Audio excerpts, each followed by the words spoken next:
guest in the house. It's very rare you will get 3 Assyrians in the room doing a podcast, but we're pulling it off today. We have Vincent Oshana. Yeah. Obviously, we know Mr. Hanson, the Assyrian Al Pacino-looking Vinny, and then we have the great Sam Shamon in the house. Shalom aleichem. Achtun maitun. By the way, just for the people to know, just like you have 12 tribes of Israel, we have many tribes of Assyria. And each tribe has a clan. So I'm from the Jilu tribe. If you do a little history about us, we're known as the warrior tribe.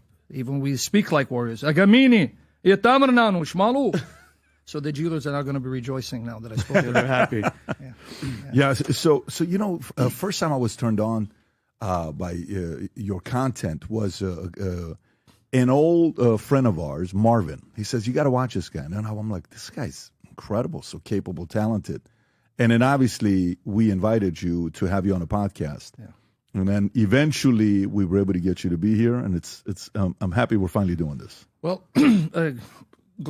glory to the Father of our Lord Jesus Christ. I always ask the Spirit to fill me, to help me, to point people to Christ and not bring attention to any of us, because there's a danger among not just politics or even in celebrity figures, even in the apologetic realm, of what I call cult of personality, where you are drawn to a person and you idolize him. And so by the grace of God, in this field, there can be no idols. So it cannot be about me and how great I am. And because we are all struggling in the flesh, sometimes our ego loves to be praised. And I have to check that, right? So glory to Jesus Christ for the gifts He's given me. But I pray in this session, I disappear and Jesus shines through me. And that through this message, everyone will be filled with the Spirit to know that Christ is the only hope of salvation. And He has to be the king of every sphere of our life, not just religiously, but politically. Sam, if somebody goes and searches you and they type in your name and they go to views, it's you and Muslims back and forth. Yeah. Let's play one of them. Play the other one. Play this one here first. Oh, that was my first public debate. Is this your first public debate? Yeah. So this is your first public debate. Go ahead, Rob. Yeah. Ooh. The woman can be beaten according to the glorious Quran. Now, do you want to get into a long discussion as to what is the position of women in the Quran and the Bible? I mean, we can do that. The book of Revelation, chapter 14, verses 4 and 5, shows that women will not enter paradise. He talks about Revelation 14. That doesn't work. Read the context. It's speaking of 144,000 of Israel who were specifically chosen for a task. After mentioning the 144,000, this is what you conveniently forgot. Revelation 7, verse 9, I looked, and there before me was a great multitude that no one could count, from every nation, tribe, people, and language, standing before the throne in front of the Lamb. They were wearing white robes and were holding palm branches in their hands, and they cried out in a loud voice, "Salvation belongs to our God, who sits on the throne, and to the Lamb." That's the context. Do not misquote my scripture. Ooh. So I mean, this is where a lot of the stuff out there for you. But what I want to do is, before we can go in here, I just want to learn about you. I want to know your story. So walk me through how you go where you were at to now being able to sit down against any Muslim pretty much and have a strong debate with them. How did that happen? By the way, this debate, I had just stopped bodybuilding. Just to give you a little background, I come from a family of bodybuilders. So in the 90s, I used to train. So when I see some of your handsome, muscular staff, I start getting envy. And, envy's a sin. But yeah, I was just looking at myself. Even though I stopped bodybuilding, I didn't stop eating as if I was a bodybuilder. But to give you a little background, I was born in Kuwait, 1972, came to Chicago in 1974. So pretty much I've been raised in America, a Chicagoan, don't know much about the Middle East.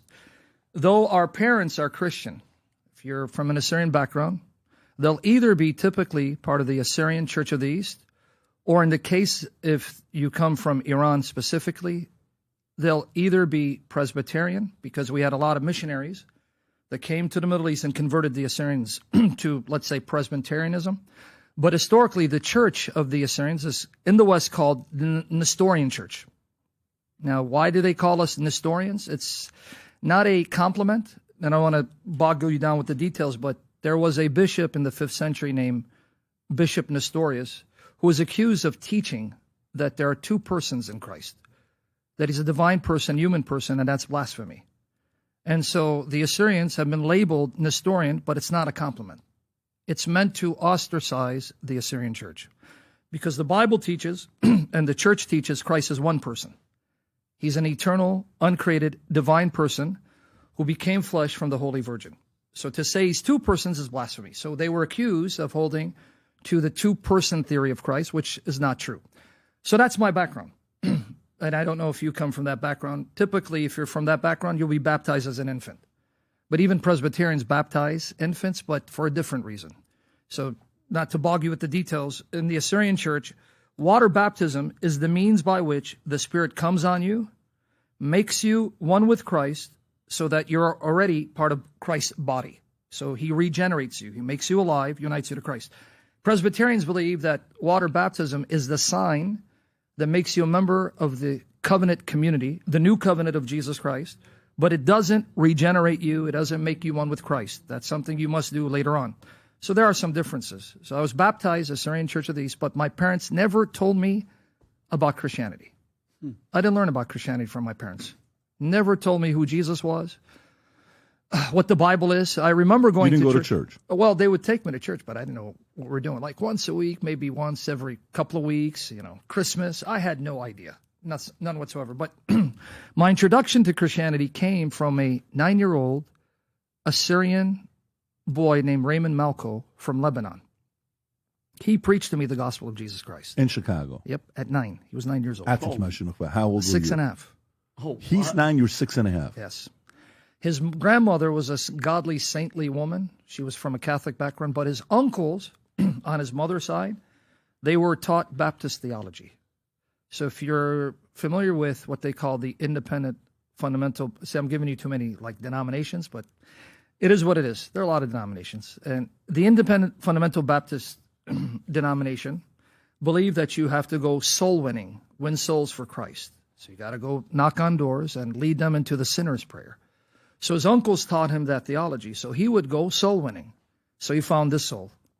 And for the first couple of weeks, I just ignored him. I thought he was crazy. But then one day, he got my attention because he said, Jesus Christ. And I'm giving you the gist. Remember, I'm the 6.5, I'm 53. And it's kind of sad you guys are younger than me. That's scaring me. And better looking and healthier. Lord, I pray for that glorified body sooner than later. So he told me Jesus Christ is the Son of God. See, if I talk about the story, I get a little emotional. And he told me that he loved me so much he died for me. That rocked me at 6.5. To know someone would love me that much to die for me.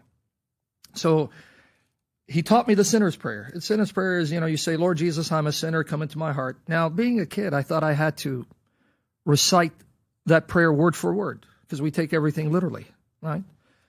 And he told me do it at night, so I took him literally. I had to wait till night. So I was afraid I was going to forget the prayer, and I kept reciting it. And night came, and I forgot it.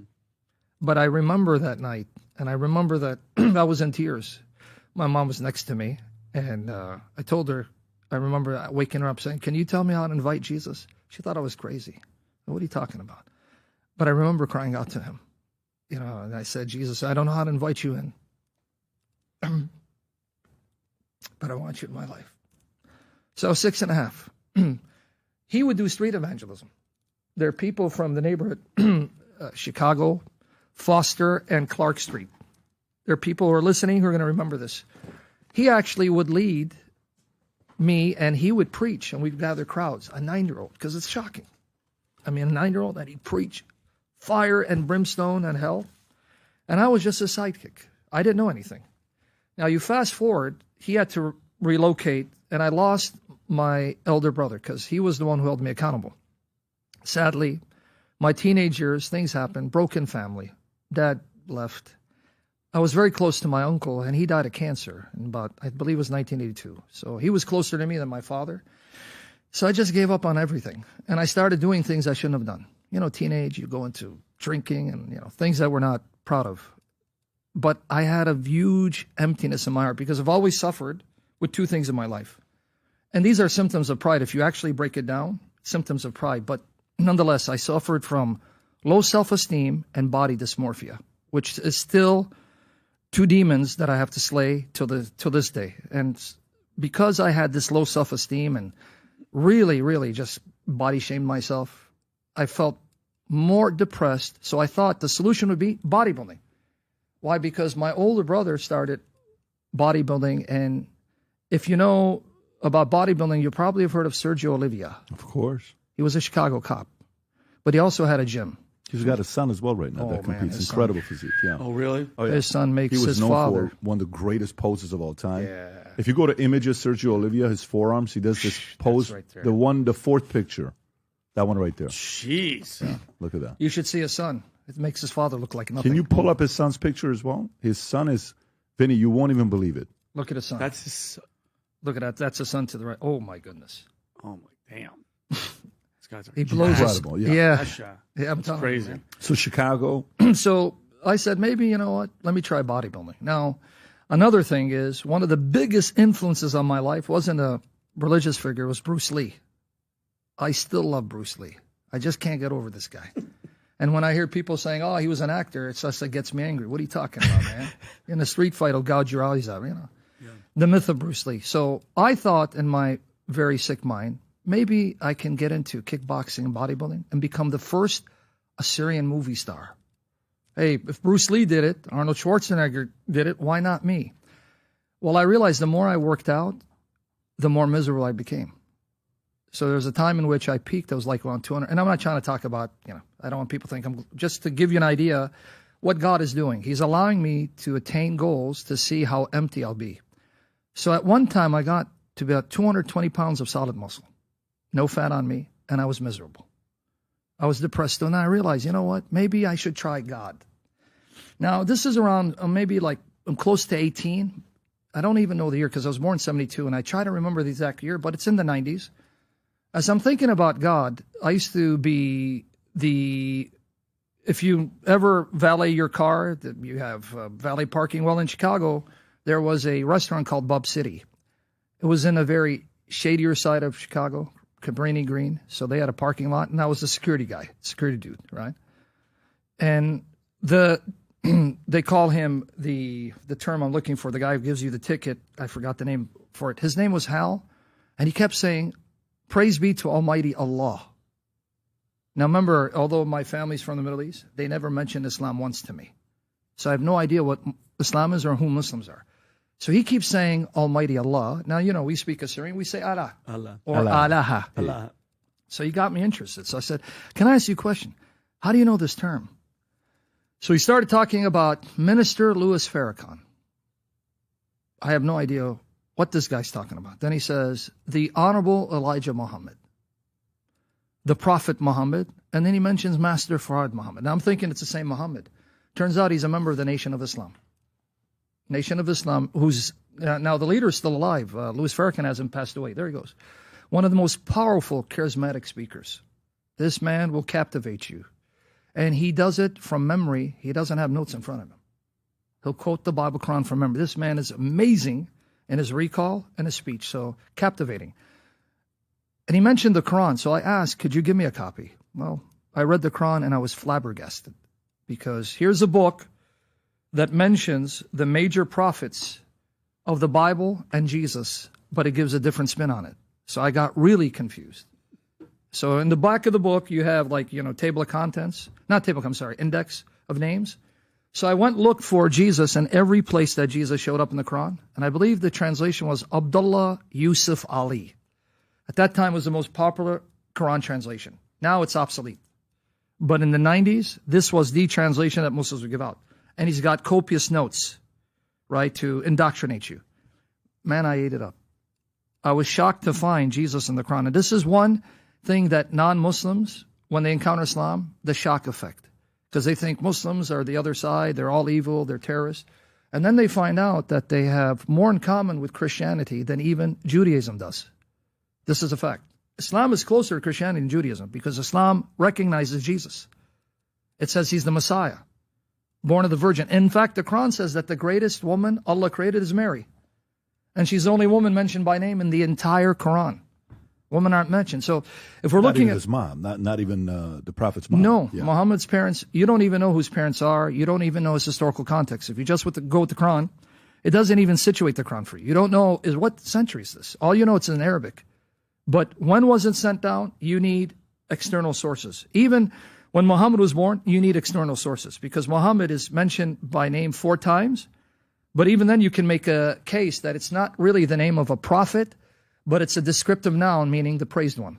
And some people actually postulate that what you have in the Quran is actually Christian hymns that were then bastardized into Arabic, originally in Syriac. A lot of theories. Some of the theories are strong. So again, as I read the Quran, I got baffled. But here's where training your children and the way to go pays dividends. Because of that young boy teaching me the Christian faith, planting seeds in my heart, my reaction was to go back to the New Testament. I go, wait, let me read the New Testament. And I remember reading it. Man, I fell in love with Jesus all over again. In fact, I missed him. I missed him. I'm not supposed to cry. I'm Jiru. You know that, right? The warrior showing you're us not all supposed to cry. But Jesus makes even the toughest of men cry like babies because he's infinitely beautiful and we are infinitely less and filthy. But as I read the New Testament, I fell in love with him all over again. There's no one like Jesus. Even those who do not believe in religion, when they read, for example, the Sermon of the Mount, they're in awe of his message. They even realize this is not human. This is heavenly. The way he teaches about to treat your enemies, and this is something out of this world, and it is. It's not from this world. It's from a higher realm, heaven. I fell in love with him, but then I had a problem. What do I do with Muhammad? Because I was convinced Muhammad was a true prophet because he was sincere. They gave me a biography because then I forgot to add the details. Then I discovered Malcolm X. I forgot to mention that because Malcolm X is a big figure in the Nation of Islam. Yes. Yep. He was the one who pretty much made the Nation of Islam, but then he realized that Elijah Muhammad, who was the man who claimed that Master Farad Muhammad sent him. So there was a man named Master Farad Muhammad, and he went to Elijah, whose name was Elijah Poole in Michigan, and he said, pretty much, I want to appoint you as a prophet to liberate my people. And this theology teaches that Allah is a black man. So it's not Islamic. You go to a predominant Muslim country that practices, you tell them Allah is a black man, your body's going to be over here, and your head will be over there on a trophy. So this is but I didn't know. So I started reading Malcolm X, and then Alex Haley, his autobiography by Alex Haley. I didn't understand a lot of the code terms because he kept saying them, T-H-E-M in the book. Then I realized it was an abbreviation for the Honorable Elijah Muhammad. But his story captivated me because supposedly on a trip to Mecca, he discovered true Islam. And I thought, man, if Islam could do for this guy, or if Islam could do for me what it did for this guy, maybe Islam is a solution. But that's when I went back to the New Testament. The Lord saved me. But I had read a sanitized biography on Muhammad that made him look very, very devout, sincere. And so I didn't know what to do with him. Because if he's sincere and he's willing to suffer for his claims, then obviously he's not lying. But what he says about Jesus contradicts what the New Testament says. How do I reconcile that? It took me maybe 2 years to finally, and I know it's not a politically correct message, but it is what it is. That's why Islam is not Christianity. Christianity is not Islam. We're not the same. We have differences. So Islam thinks that Christianity has been perverted, corrupted. The New Testament has been changed. We believe that there are many antichrists who will come into the world. I know Muslims will get offended, but it is what it is. Jesus in John 14:6 explicitly says, I am the way and the truth and the life. No man comes to the Father except through me. He didn't say I'm one of many ways. I point you to the life, and I can bring you to the Father among many. He goes, no, I am the truth, the life. Now, even from an Islamic perspective, no prophet can say he's the truth, the life, because Islam recognizes those titles as belonging only to the God of Islam, which they believe is the God of Abraham. So for Jesus to say he's the truth, he just claimed to be more than a man from an Islamic perspective. To say you're the life, he just claimed to be more than a man. And he says, you want to get to the Father, you want to be with me, you want to dwell with me, you better come to me and accept me as I am. But the Jesus of the New Testament, who's the Christ of history, is not a Muslim prophet. His name is not Isa ibn Maryam. He did not announce the coming of Ahmed, because the Quran says in chapter 61, verse 6, that the good news of Jesus is that he announced the coming of a messenger after him named Ahmed. That's in 61 verse 6 of the Quran. You guys can see it. So if you ask the Muslim, what is the gospel of Christ? Oh, he predicted the coming of Muhammad. That's 61 verse 6. If you want to see it. Rob, can you pull it up? 61 verse 6 in the Quran. Yeah. There you go. And remember when Jesus, son of Mary, said, O children of Israel, I'm Allah, truly Allah's messenger to you, confirming the Torah which came before me, and giving good news of a messenger after me whose name will be Ahmed. That's the good news of Islam. He prepared you for Muhammad. Because Ahmed is nothing name for Muhammad. Right? That's what they tell you. So that's their good news. That's not the Jesus of history. The Jesus of history claims to be the very God in such a way that even the Quran acknowledges no man can claim the titles he claimed. When I said that one of the names of Allah is the truth, al-haq, and he is the life, and he's also the first and the last. Well, if you go to chapter 22, verse 6 to 7, there you're going to see the names of Allah pretty much plagiarized from what Jesus said prior to the Quran. You'd think, if I didn't tell you this is Allah speaking, you think that you're reading the Gospel of John, because what is said about God here, the Allah of Islam, is exactly parroted from what Jesus says in the Gospel of John, which comes 600 years earlier. Here, you'll see it. So chapter 22, verse 6 to 7 says, that is because Allah is the truth. Al-Haq, that's one of the names of Allah.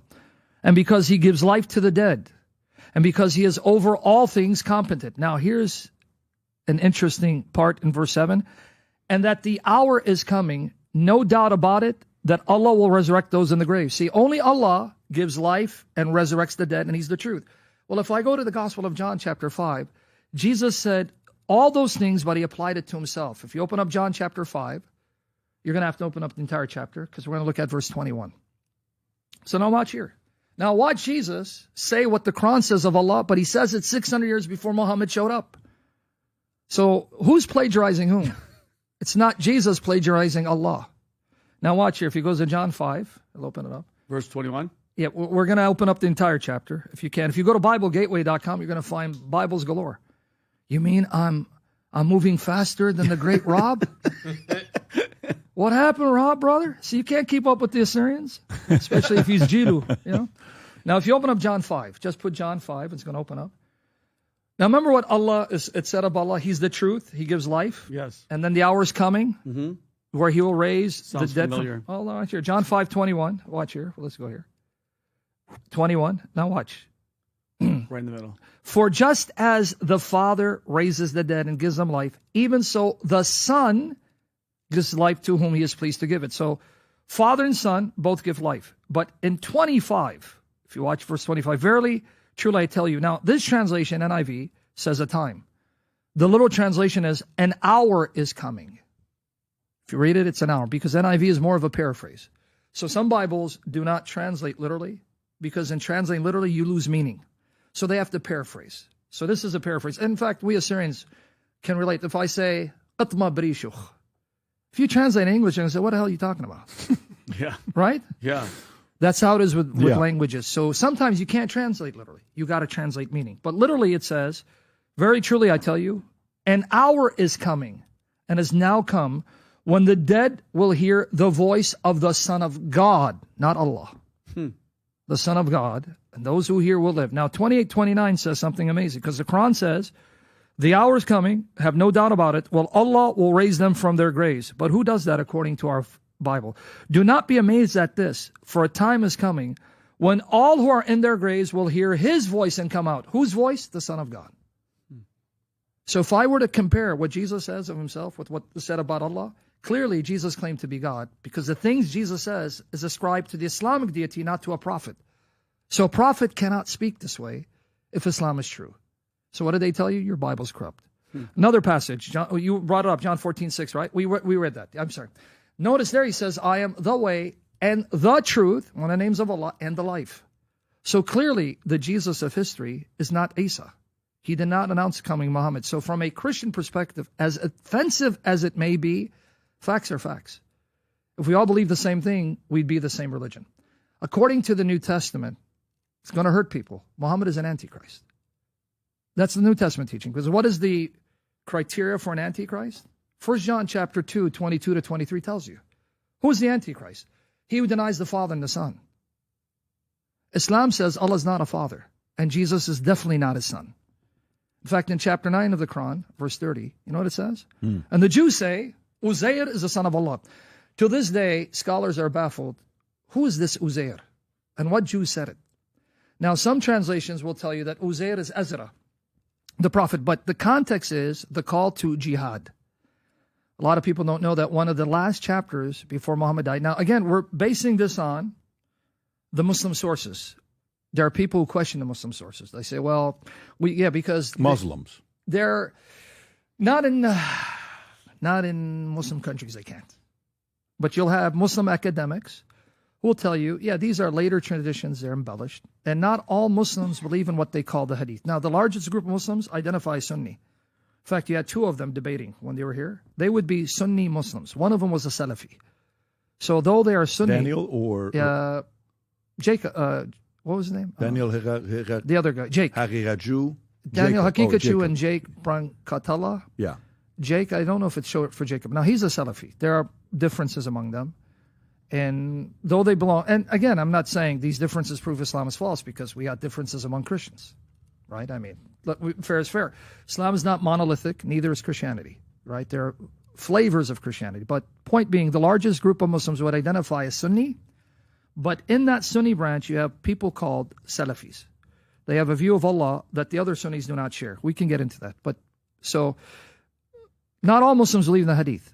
Though it's the largest sect, they would follow what they call the Hadith or the Sunnah. You have Shia. They have their own traditions. They don't accept, in fact, if you come from Iran, it's a Shia majority, right? Mm-hmm. The Ayatollah, yeah. So they would not accept the traditions of Daniel Hakikatu. So when they quote Bukhari, they reject it. They go, we don't follow Bukhari. We have, Kafi, Quran. They have their own traditions. And then there are a group of Muslims who only follow the Quran. They're called Quran-only Muslims. So just like Christianity, you have a variety. So if I'm dealing with a Muslim, I first ask them, what are you? So I can know how to address them. I can't address them the same. Because, you debate Muslims, well, I don't accept the hadith. I don't care what Bukhari says. I don't care what Muslim says. So I have to now stick with the Quran and show them why there are holes in the narrative. And the point I'm getting at is that in Islamic theology, specifically Sunni, there are certain attributes, names of Allah, that no creature can ascribe to themselves. Some of the names I just showed you, but Jesus ascribed to himself. So now we got a problem. In chapter 9 of the Quran, according to the Sunni tradition, this is one of the last chapters Muhammad gave before he died. These are his final marching orders. And in his final marching orders, if you want to look at it, chapter 9, it starts at 28 all the way to 33. This is, again, according to the Sunni narrative. Now, if you accept the Sunni narrative, then this is one of the last surahs. But if you are one of those Muslims who say, no, these are just later embellishments, well, then you have a hard time because you can't situate the Quran. How do you know when the Quran was written? It doesn't tell you. It doesn't even give you a chronology. For example, if you go to Sunni tradition, there are two periods in the compilation of the Quran. There's what's called the Meccan period and the Medinan period. Mecki, Madani. Again, based on the Islamic narrative, for the first 13 years, Muhammad preached in Mecca. The tone of those chapters that are attributed to that period, very different. To you be your religion, to me my religion. Because he's outnumbered. He doesn't have control. And if he does try to make an attack, they'll squash him. So when you read those chapters from that period, if we take the traditional Sunni narrative, very tolerant. Like, well, let's get along. Okay, hey, you don't believe my religion, that's fine. To you, your religion, to me, my religion. That's like chapter 109 of the Quran. Says it, to you, your religion, to me, my religion. That's what they'll often quote. But they quote in the context when they're outnumbered. Then you have what's called the Medinan period. The period where he now goes to Medina and he becomes head of state. The tone changes. It goes from, to you, your religion, to me, my religion. Then you enter Medina. Okay, now, since they oppressed you, you can fight back. Self-defense. Then the final stage is chapter 9. Now he's amassed a large number of soldiers, according to the narrative, right? One of the greatest scholars, in my opinion, questioning the narrative, you had him. He debated, Robert Spencer. If you want what I consider to be one of the most knowledgeable Christians on the historical Muhammad, as well as political Islam, you won't get any better than Robert Spencer. So if you ever want to talk, really? He's amazing, right? Interesting, because he gets a lot of hate and he's got a lot of controversy behind him. I mean, all got when I announced that I'm bringing him, Yeah. they were furious about bringing Robert Spencer. Exactly. He's my estimation.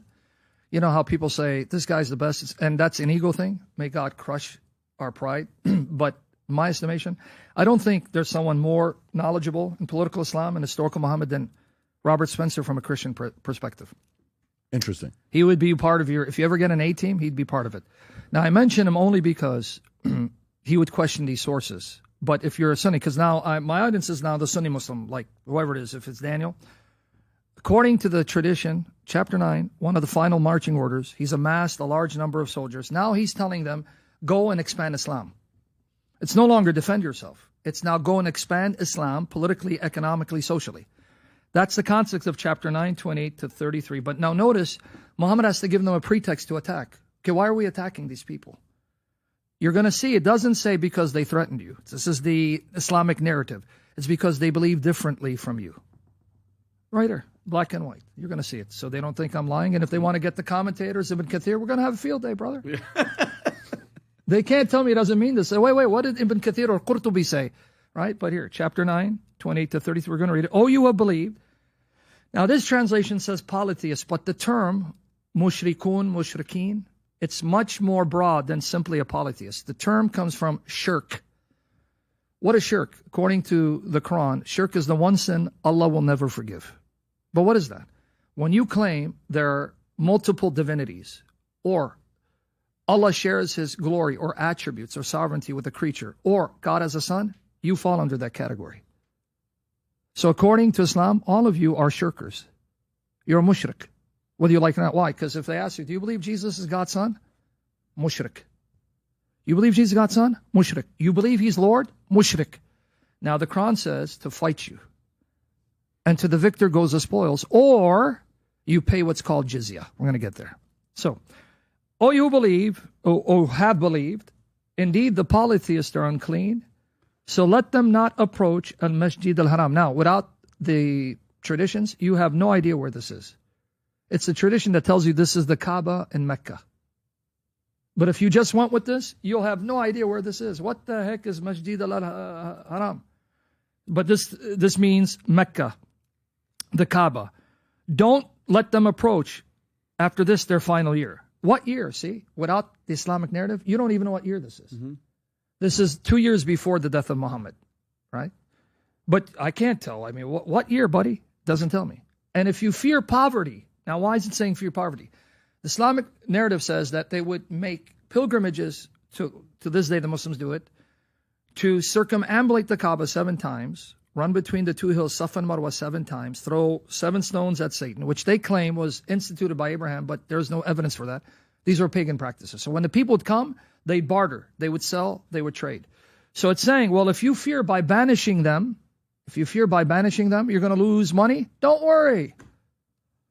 Allah will enrich you from his bounty if he wills. It's if he wills. We say inshallah, but here it's, if he wills.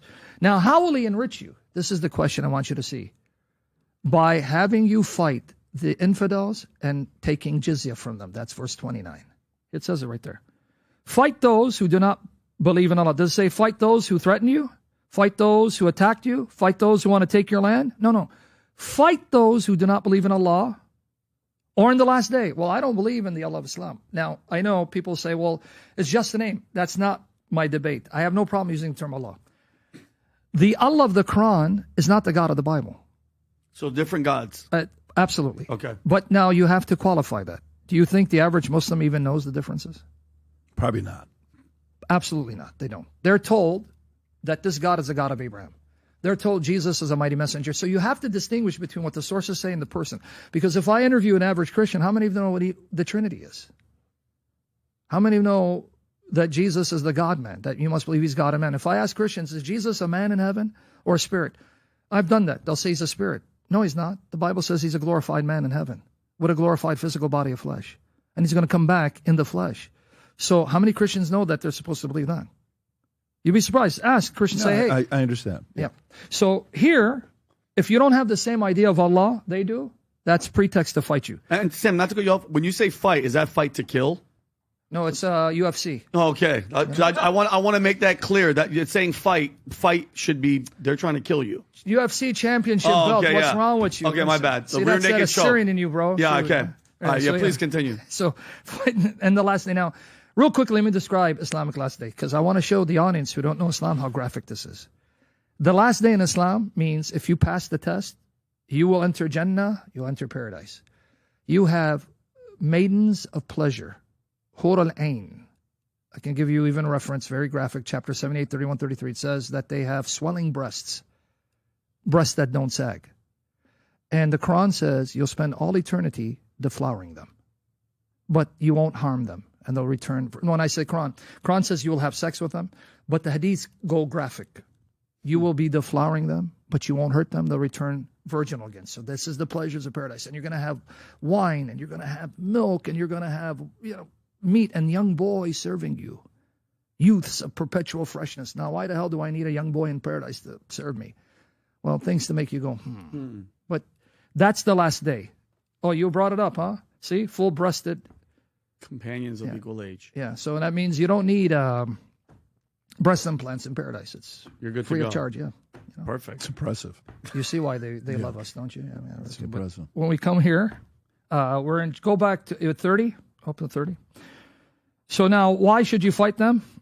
I'm sorry, 29. Fight those who do not believe in Allah or in the last day, who do not consider unlawful what Allah and His Messenger have made unlawful. So if you don't accept Muhammad's restrictions, like don't eat pig meat, grounds to fight you. Am I making it up? It's right there. Why do you fight them? Who do not consider unlawful what Allah and His Messenger have made unlawful. So what you do not forbid and Muhammad has forbidden, you are now an enemy and need to be brought into submission. And who do not adopt the religion of truth. Now guess what that religion is? Buddhism? It's Islam. So if you do not accept Islam, what must they do? Fight you? Even those who are given the scripture, meaning even if they're Jews and Christians. Many people may not know this, but those who are in the field will know. One of the titles given to Jews and Christians is Ahl al-Kitab, the people of the book. Why? Because the Quran assumes the same God that gave the Quran gave the scriptures to the Jews and Christians. Because it says He's the God of Abraham, right? And it says this is the religion of Abraham. So even if you're a Jew or Christian, but you deny Muhammad, or Allah said to the Muslims, fight them until they pay jizya. Why? Willingly, while they are humbled, as a sign of your humiliation. That's how Allah will enrich you. Thank the Lord, there's really no Islamic state that enforces this. Praise the Lord Jesus Christ, right? I mean, if you ask me, is there an Islamic state? No, there isn't. Are some countries more Islamic than others? Yes. But there is no truly Islamic state, right, that implements what the Quran and the Sharia puts. But you understand, this is how Islam expanded. Go find people where they're at, invite them to Islam, and if they accept, they're safe. If not, take the jizya from them, and if not, kill them, and to the victor goes the spoils. Another thing, this related to Christ. Why then should you fight Jews and Christians? Verse 30. The Jews say Ezra is the son of Allah. But it's not Ezra, it's Uzair. They tell you it's Ezra. But with that said, there's not any shred of historical evidence that the Jews ever worshipped Ezra as the unique son of God. Doesn't exist. So where does this come from? Well, the Muslims say, well, there was a particular group at a particular time. But those are the Muslim sources. If you ask them, can you give me any pre-Islamic or sources besides Islam that there were Jews who worshipped Ezra or whoever? No, they can't find it. But now watch. The Jews say Ezra is the son of Allah. And the Christians say the Messiah is the son of Allah. Now, there they got us. If I ask you guys, do you believe Messiah is the son of Allah? Do you believe Jesus is the son of God? Yes. It says, for that reason, they must fight you. It's right there. The son of Mary. And they were not I'm sorry, you skipped to 31. That is what they say with their mouths. See, that's something you just say from you made it up. Imitating the sayings of those who disbelieved before. May Allah destroy them. How do you think Allah is going to destroy you? He's going to come down on a horse? Who do you think He's going to use to destroy you? The jihadis. Am I making it up? It's right there. Nope. This is the context of jihad. This is what Islam, this is Muhammad's final marching orders. Whether you like it or not, if they become predominant majority, and if they're zealous, now thank God most Muslims are not, they have to do this. Sam, how many times have you read the Quran? I don't know, really. Maybe once or twice. I don't know. No, stop it. No, I'm serious. I don't. Literally, you've read it maybe once or twice? Yeah. And how do you remember everything? As I was said, I think we said off there, in the 90s, I realized, honestly, when I would have a conversation, verses would pop in my head. So it's not I trained for it, and I don't want people to be impressed by it, right? No. Knowledge puffs up, love builds up. I got a lot of issues that I pray God will show me mercy on the day of judgment. But I just realized maybe it's God's way of gifting me. How many times have you read the Bible? If I go back, I've probably read it 2 or 3 times. 2 or 3 times? Yeah. I don't really read it all the way through. Like now, it's just like, I'll go through it, maybe read a psalm here or there, or if I'm researching. Yeah, I guess like when they dropped, really I was dropped as a child when I was 1 on my head. So maybe I triggered something. I don't know. Maybe that's how God does it, right? Are you a massive, because when I sat down with Charlie Kirk and we would talk to him, off camera he would say he studies 3 hours every day, no matter what he reads, and studies 3 hours every day. Yeah.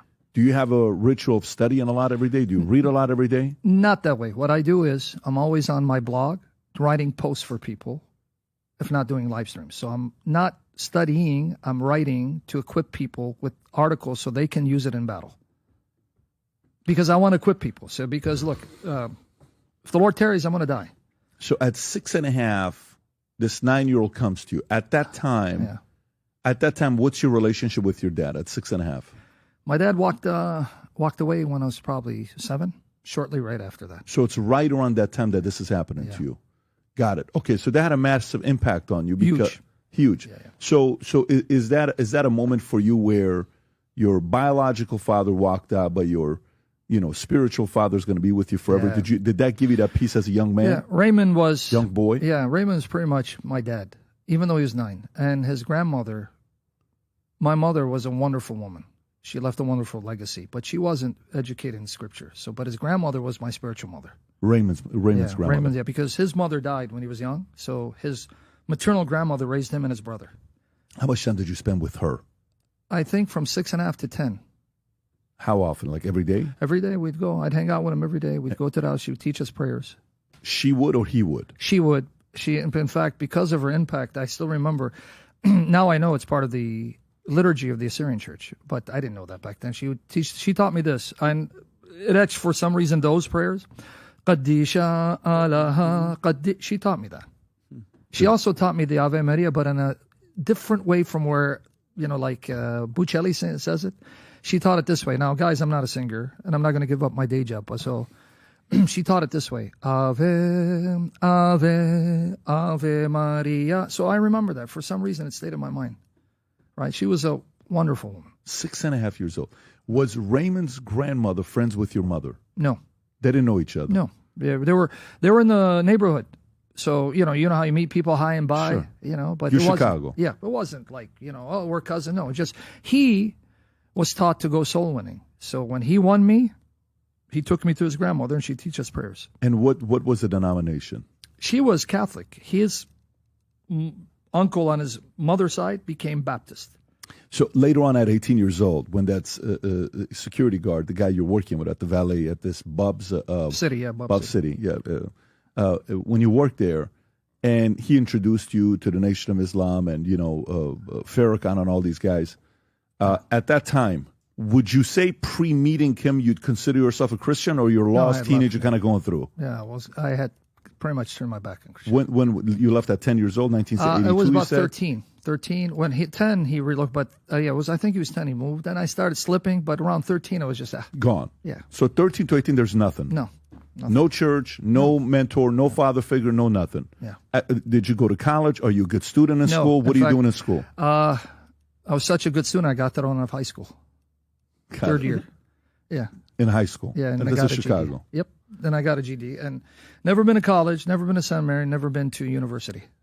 What was your, what class came easy to you? Are you a math guy? Are you an English guy? Are you a history guy? Are you... I liked history, but not in school. I just hated being in school because of my body dysmorphia and low self-esteem. I couldn't be around crowds. Were you in gangs? Were you a troublemaker? Were you... I was with the gangs, but I wasn't the tough guy. I mean, I hung out with, the Assyrian kings. In Chicago? Yeah. Okay. Assyrian kings, right? Yeah. So 18 years old, you meet this guy. Did you ever convert and become a Muslim or no? In my heart, I believed Muhammad was a prophet, but it's not good enough, because if you go with Sunni Islamic tradition, you have to take the Shahada in front of at least 2 witnesses. But the guy who was talking about Islam, he didn't take me to a mosque. He just was talking, and then I started. My curiosity is such that when I get into something, I have to study it. So if I backtrack, like when I like Bruce Lee, I add up every book on Bruce Lee. And I would devour hours into Bruce Lee. I had to know this guy inside and out. When it came to bodybuilding, I would devour every bodybuilding magazine, and there was Arnold Schwarzenegger's encyclopedia. You know that. Something about me, when I'm into something, I eat it up, and nothing else matters. It's like I'm just focused on this. The world can go to hell. I mean, God forbid, but I'm not. And so whatever I focus on becomes the entire center of my life. Everything I do revolves around that. So during this time, I'm thinking, I've deceived myself. I'm going to make it to Hollywood. The Lord had a sense of humor. At 18. Yeah, but when I was bodybuilding, my goal was that I'm going to get into Hollywood like these guys did. Bruce Lee did martial arts. I'm going to do it somehow. So are you watching Jean-Claude Van Damme? Are you watching all these movies? Are you watching? I would watch them, but they never compared to Bruce Lee. I would watch Bruce Lee over. You know who's a big Bruce Lee guy? Dana White. He is? You go to his gym, in his office, Bruce Lee quotes everywhere. He's all right. When you walk into his office, there's a Bruce Lee quote on the wall in his office. Like, Dana's a Bruce Lee fanatic. So he does think he's a real deal. He's not a fake, huh? No.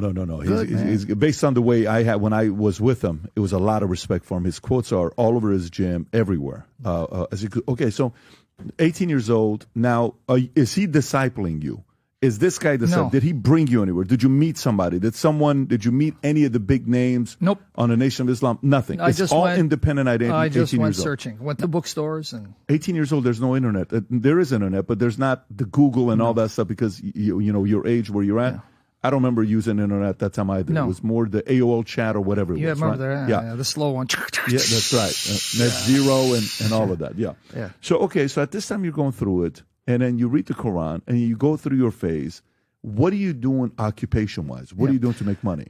At that time, I was working security, and sometimes I'd work as a tow truck guy, just buy time to get into. I'm serious. I really thought I was delusional.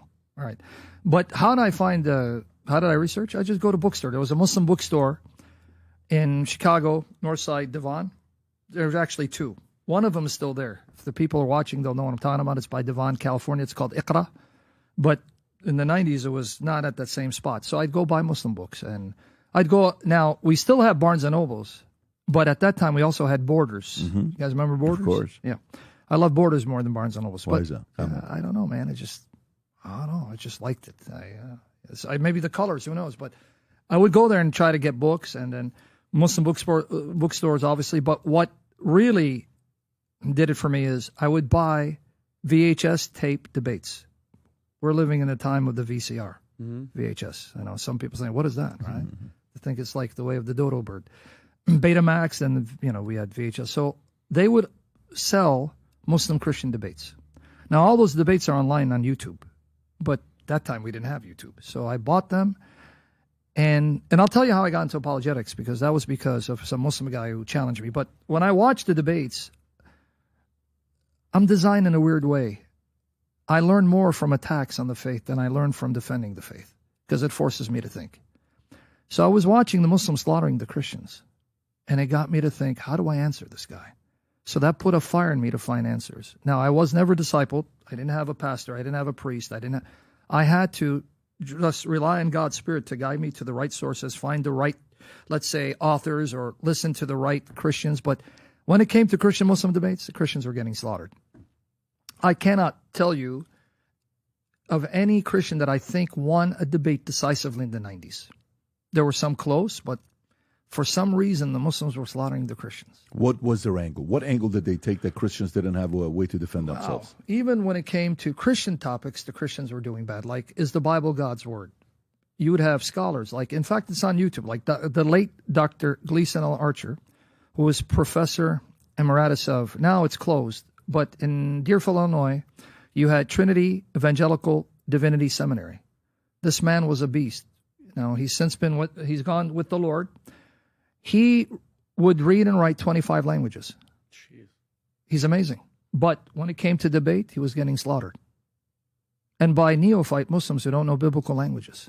And on topics you think it would be easy for him, he was just getting slaughtered. You'll find on YouTube, Gleason Archer, Muslim debates, disappointing. Trinity, getting slaughtered. Topics that we should win. It's one thing when you're debating a Muslim topic you're not familiar with, and you have the advantage, you're a Muslim. But when it comes to your own topics, and and he is brilliant, but he's not a debater. See, you'll see some of the debates right there. Gleason Archer versus Jamal Badawi, the authenticity of the Quran. I mean, it was heartbreaking because I'm not a scholar. I'm just a teenager, and these scholars, is there a response? So to tell you how I got into this, so see how God works. When I finally did embrace Christ and realized that Muhammad was deceived, an antichrist, 1 John 2, 22, 23, I had a friend who used to teach me how to box because I used to teach him how to bodybuild. I don't want to mention his name. I don't know what happened to him since, and I don't want to get him in trouble. I don't know if he's still in the faith, but he was from a Bosnian background. His father was a boxing coach. And so he would teach me boxing. I would teach him how to lift weights. Because remember, I'm going to get into Hollywood, brother. I'm here. As I started talking to him about Christianity, he started getting interested. Now, remember, he's Muslim background. Bosnian Muslim background. Yeah. Interesting. So he started not going to the Jummah prayers, Friday prayers, and his community college, Wright College. So the Muslims started noticing. So they asked him, what's going on? He goes, well, I'm starting to get into Christianity. Who's the guy? Who's been influencing you? Well, I'm a neophyte. I'm green. I don't know much about it. I'm just learning. So I met a couple of his friends. They brought in a big gun. I don't want to mention his name. I don't want to give him publicity. It's from Chicago. He was a real estate guy from South Asia? We'll leave it at that. He walked in the church that I was in. It was a Korean church. He had like a folder, binder. I don't know what they call it, but, we don't have it anymore. But he came in. He opened it up. Where they have those rings, paper. Yeah. He was ready, man. He had a combat kit. It's called Later on, I realized they call it the combat kit. In fact, it was made famous by another Muslim debater named Amɇn. Amɇn, who's since deceased in 2005, he became famous when he debated Jimmy Swaggart as the Bible God's Word. And from the Muslim perspective, Swaggart got destroyed. That made him international. He's from South Africa. If you look at it from a logical perspective, he didn't win. But debates are not won on substance. It's won on rhetoric, personality, and flash. And he's very charismatic. He's another guy, Jimmy Swaggart did, but he won. If you look at just the facts, Swaggart won. But the rhetoric and the confidence of Laudate, he was a very huge fellow, right? Just impressed and bedazzled the Muslims. He was the biggest Muslim debater at that time. The second biggest is Jamal Badawi, who debated Gleason Archer. But coming back to this guy, you'll find it here. Amɇn, Jimmy Swaggart. See? These are some of the historic debates that are setting the ground for future apologists. Some of the debates. A female line. Rock the shirt, rock it with purpose, and let the world know who you stand with. Peace and love. So this guy had a combat kit, because if you put in Amɇn combat kit, he wrote books for Muslims to take, right? There it goes. See? Against Bible thumpers. This guy had his own combat kit. Right? So funny. Yeah, so what he did was, he had verses of Bible that contradict. If it's God's word, then what about these contradictions? Now, I'm green. I don't know nothing. I have no idea, brother. I just came into faith. Give me a break. No, he came. This is another reason people say, why are you so aggressive? You're very, sometimes you can be very nasty. And because I think what he did to me impacted me, because he was very nasty to me. And he bullied me. And there's something about me that triggers me. When I feel I'm bullied, right? That's it. Yep. Amɇn. Yeah, so. When you feel you're bullied? Yeah, I've been bullied, but sometimes I've been the bully, because to my shame. But when I get challenged, something kicks in. It's not like I want to be this way. And I go into I got to take you out. Now, I'm not a fighter physically. So how do I do it? I do it verbally. Because the way he approached me, now, had he approached me maybe in a nice manner, things may have been different. He was nasty. Showed me no compassion, wanted to humiliate me. And he did. Is this recorded? No. He did. He humiliated me. I had no idea about the Bible, because he would give me verses and then the Trinity. Well, how can Jesus be God? And I was destroyed, disgraced, and I was discouraged. How old were you at the time? I was I think I was already in my 20s. It's in the 90s.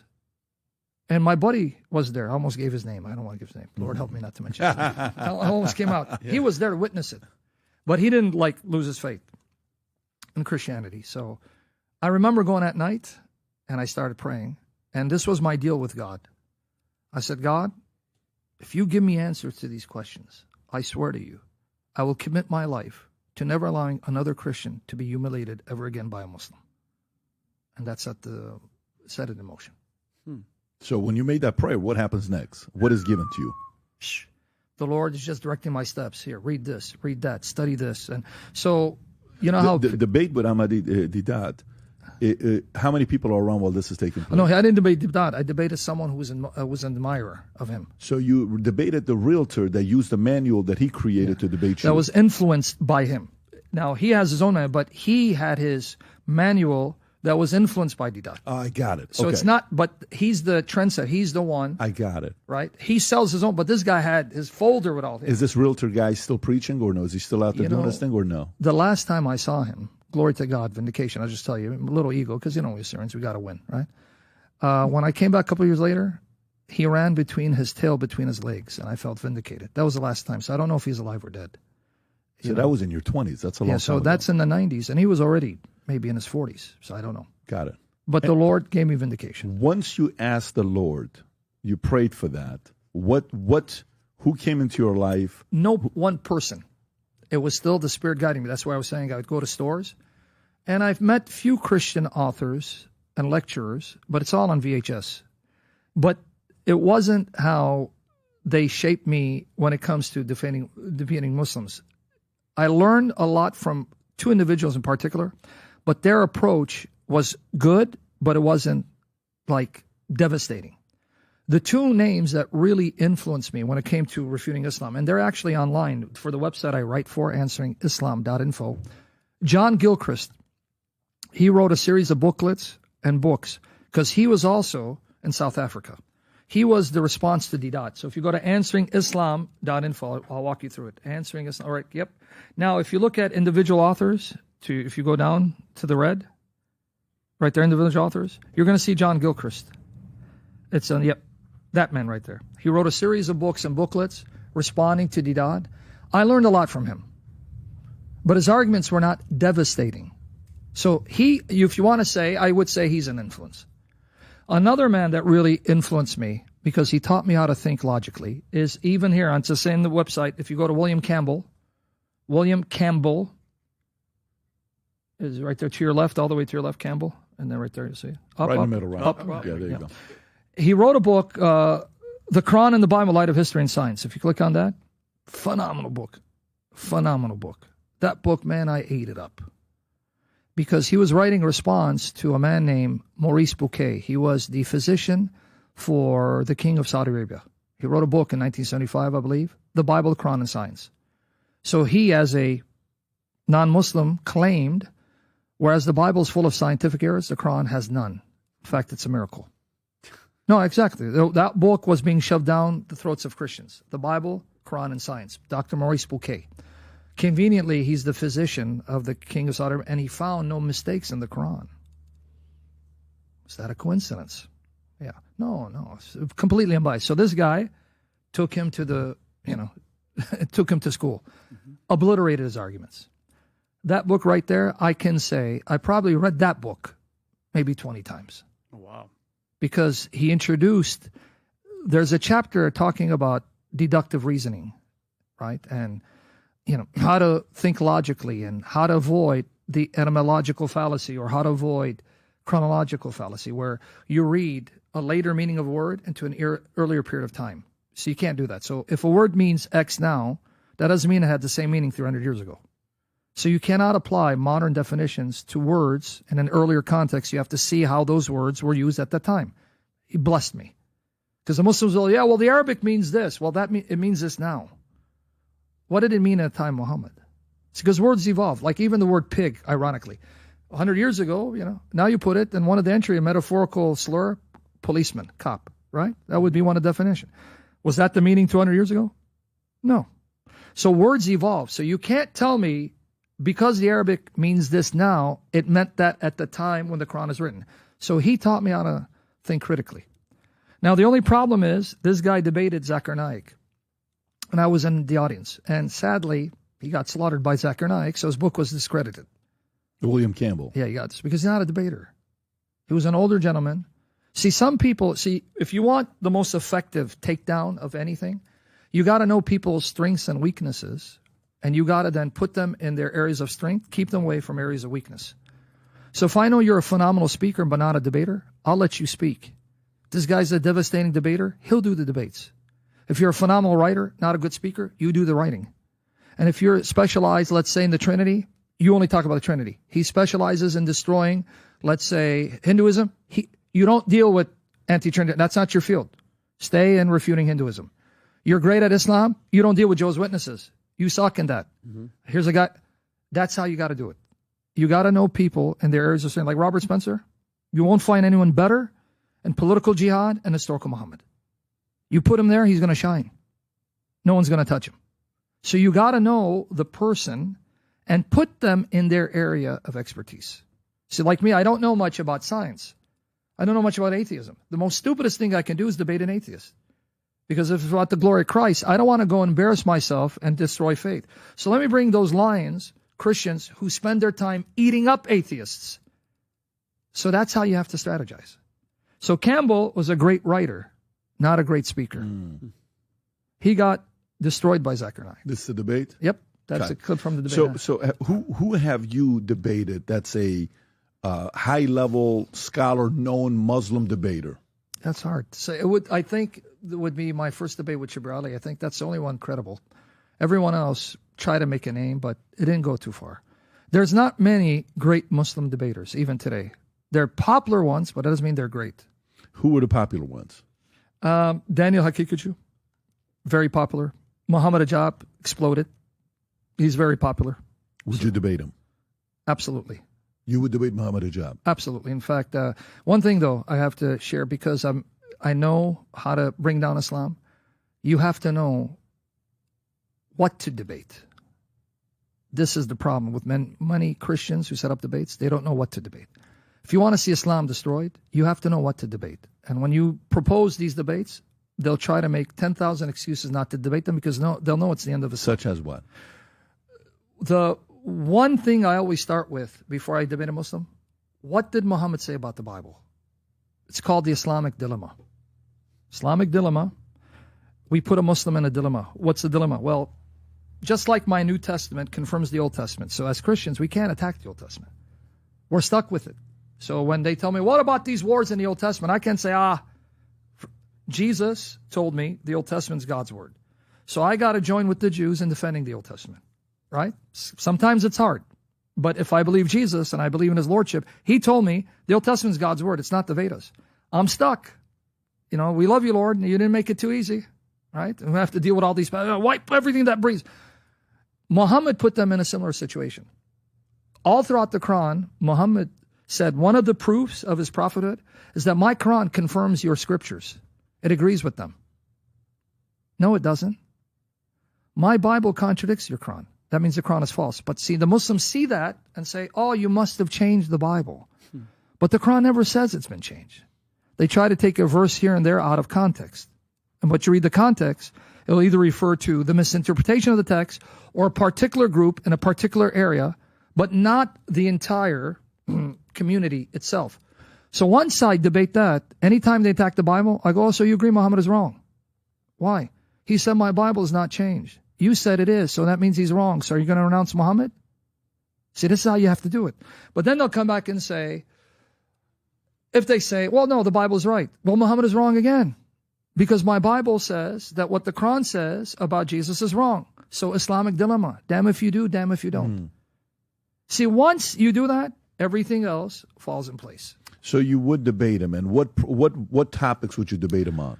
I would love to get these guys to debate me, Islamic dilemma, whether the Quran is perfectly preserved, free of contradictions. Does Islam teach Tawheed? Meaning, does it teach the absolute oneness of Allah? Believe it or not, it doesn't. That's what they'll tell you. They'll sell you that script. And does the Bible teach a Trinity and or the deity of Christ? These are the foundational issues, right? These are it. This is where you destroy Islam. Because Islam's bread and butter is, we have the purest form of monotheism. More so than you Christians, you worship 3 gods, right? That's a lie from the pit of hell. Islam is anything but monotheistic if you really study its sources. But if you let them just give you their spiel and quote a verse here and quote a verse there and catch you off guard, yeah, it sounds like it's more monotheistic than Christianity. It's actually very polytheistic. In what way? Well, if you deal with the Sunni Muslims, let's go with that. Not Quran-only Muslims. They believe the Quran is the uncreated speech of Allah. So here's another problem that Christians have. They will debate the Bible versus the Quran. Wrong debate. Wrong debate. Because the Islamic understanding of the Quran is our view of Jesus. And this is something admitted by Muslim scholars.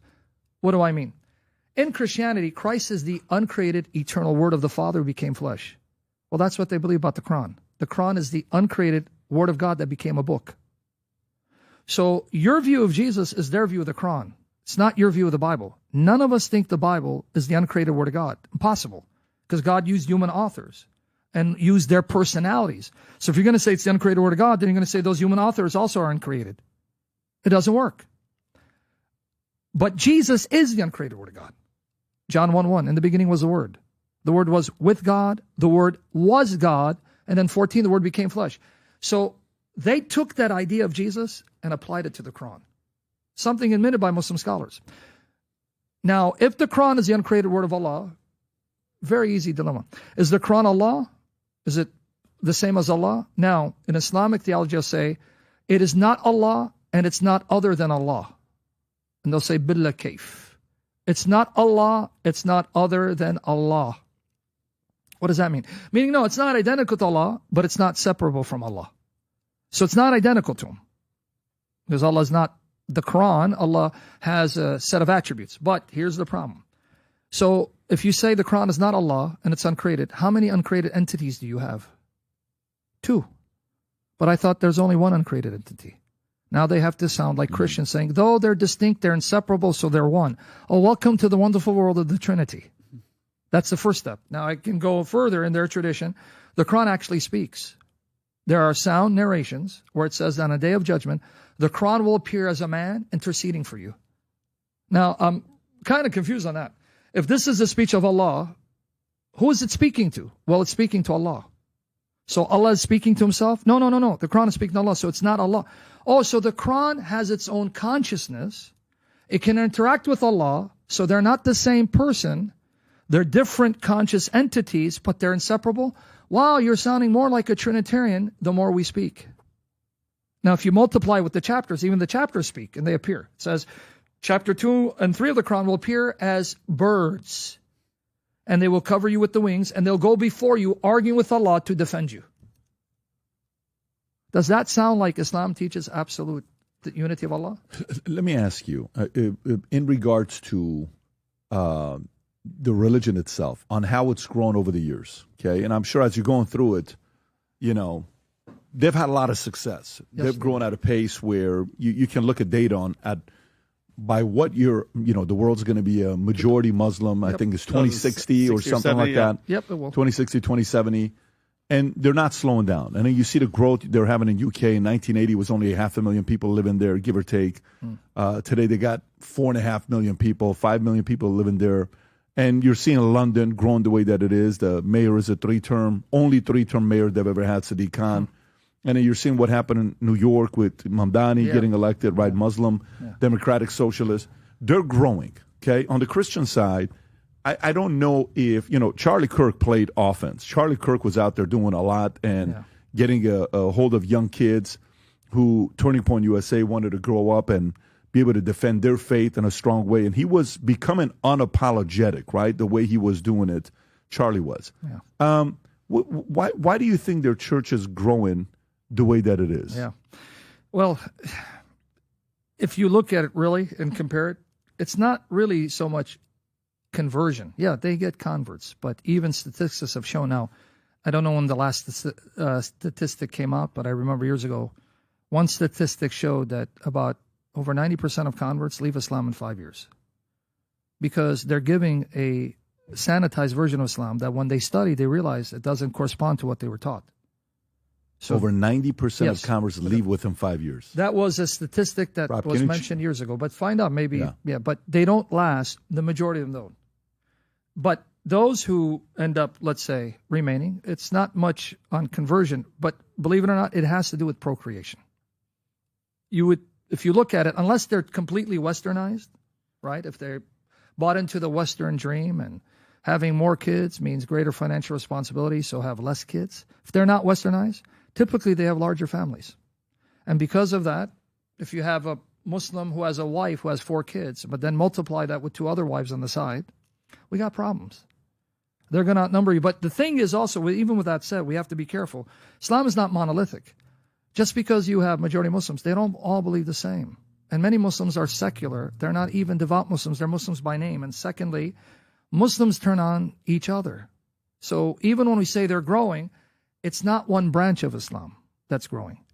It is simply these populations who are then governed by Islam, many of whom don't know their tradition or they don't have the same tradition, and they're growing because of procreation more so than conversion. And then at times, they become their worst enemies. In fact, if I'm correct, I'm not into the political thing, but what about the fights between Shia and Sunnis, even in recent times? In fact, I've seen videos where you'll find Sunni, the terrorists in Iraq, killing more Shia than non-Muslims. Why is that? Because they think Shia is even worse because of their views of Aisha. Not all Shia are extreme. So they turn on each other. They're not all in agreement. They're not monolithic. So even when you say, oh, they're going to be over 2 billion, but 2 billion Muslims of different mindsets, of different sects that don't all agree, and at times they turn against each other and anathematize one another. Same thing with Christianity. So I'm not trying to say Christianity doesn't have that problem, right? We Christians, okay, when you say there are 2 billion Christians, well, among those, you're counting Jehovah's Witnesses, and you're counting Mormons, and you're counting all these cult groups that identifies Christianity. You're not just counting historic Christian churches. You're not just counting the Catholic Church, or you're counting all who sign off as a Christian. And some of them are Christian by name, but live like the devil. So are they really Christian? When you have a Muslim saying he's a Muslim, but he drinks and eats pork, and you know they do that. Of course. We've met them, especially in Chicago. My teenage years, I had a couple of good Muslim buddies. They were anything but Muslim, right? So it's to say you're Muslim is one thing, but to say practicing Muslims, how many? Well, let me ask this, because you'll talk to some people who are Jewish. They'll say I'm Jewish, right? Adam will say I'm Jewish. I'm not really Jewish. I'm more Jewish. Yeah, see. But you have that, the watered down, Christians, Jews, and Muslims. Exactly. Okay. However, which one has more radical, true believers of their faith? Okay. So forget about the 2 billion. Forget about the 2.1 billion Christians. Forget about the 15 million Jews. Forget about, all those that we can go through. Which one has a bigger percentage of true believers that they have fully bought into their vision long term, and they're imposing, they're driving?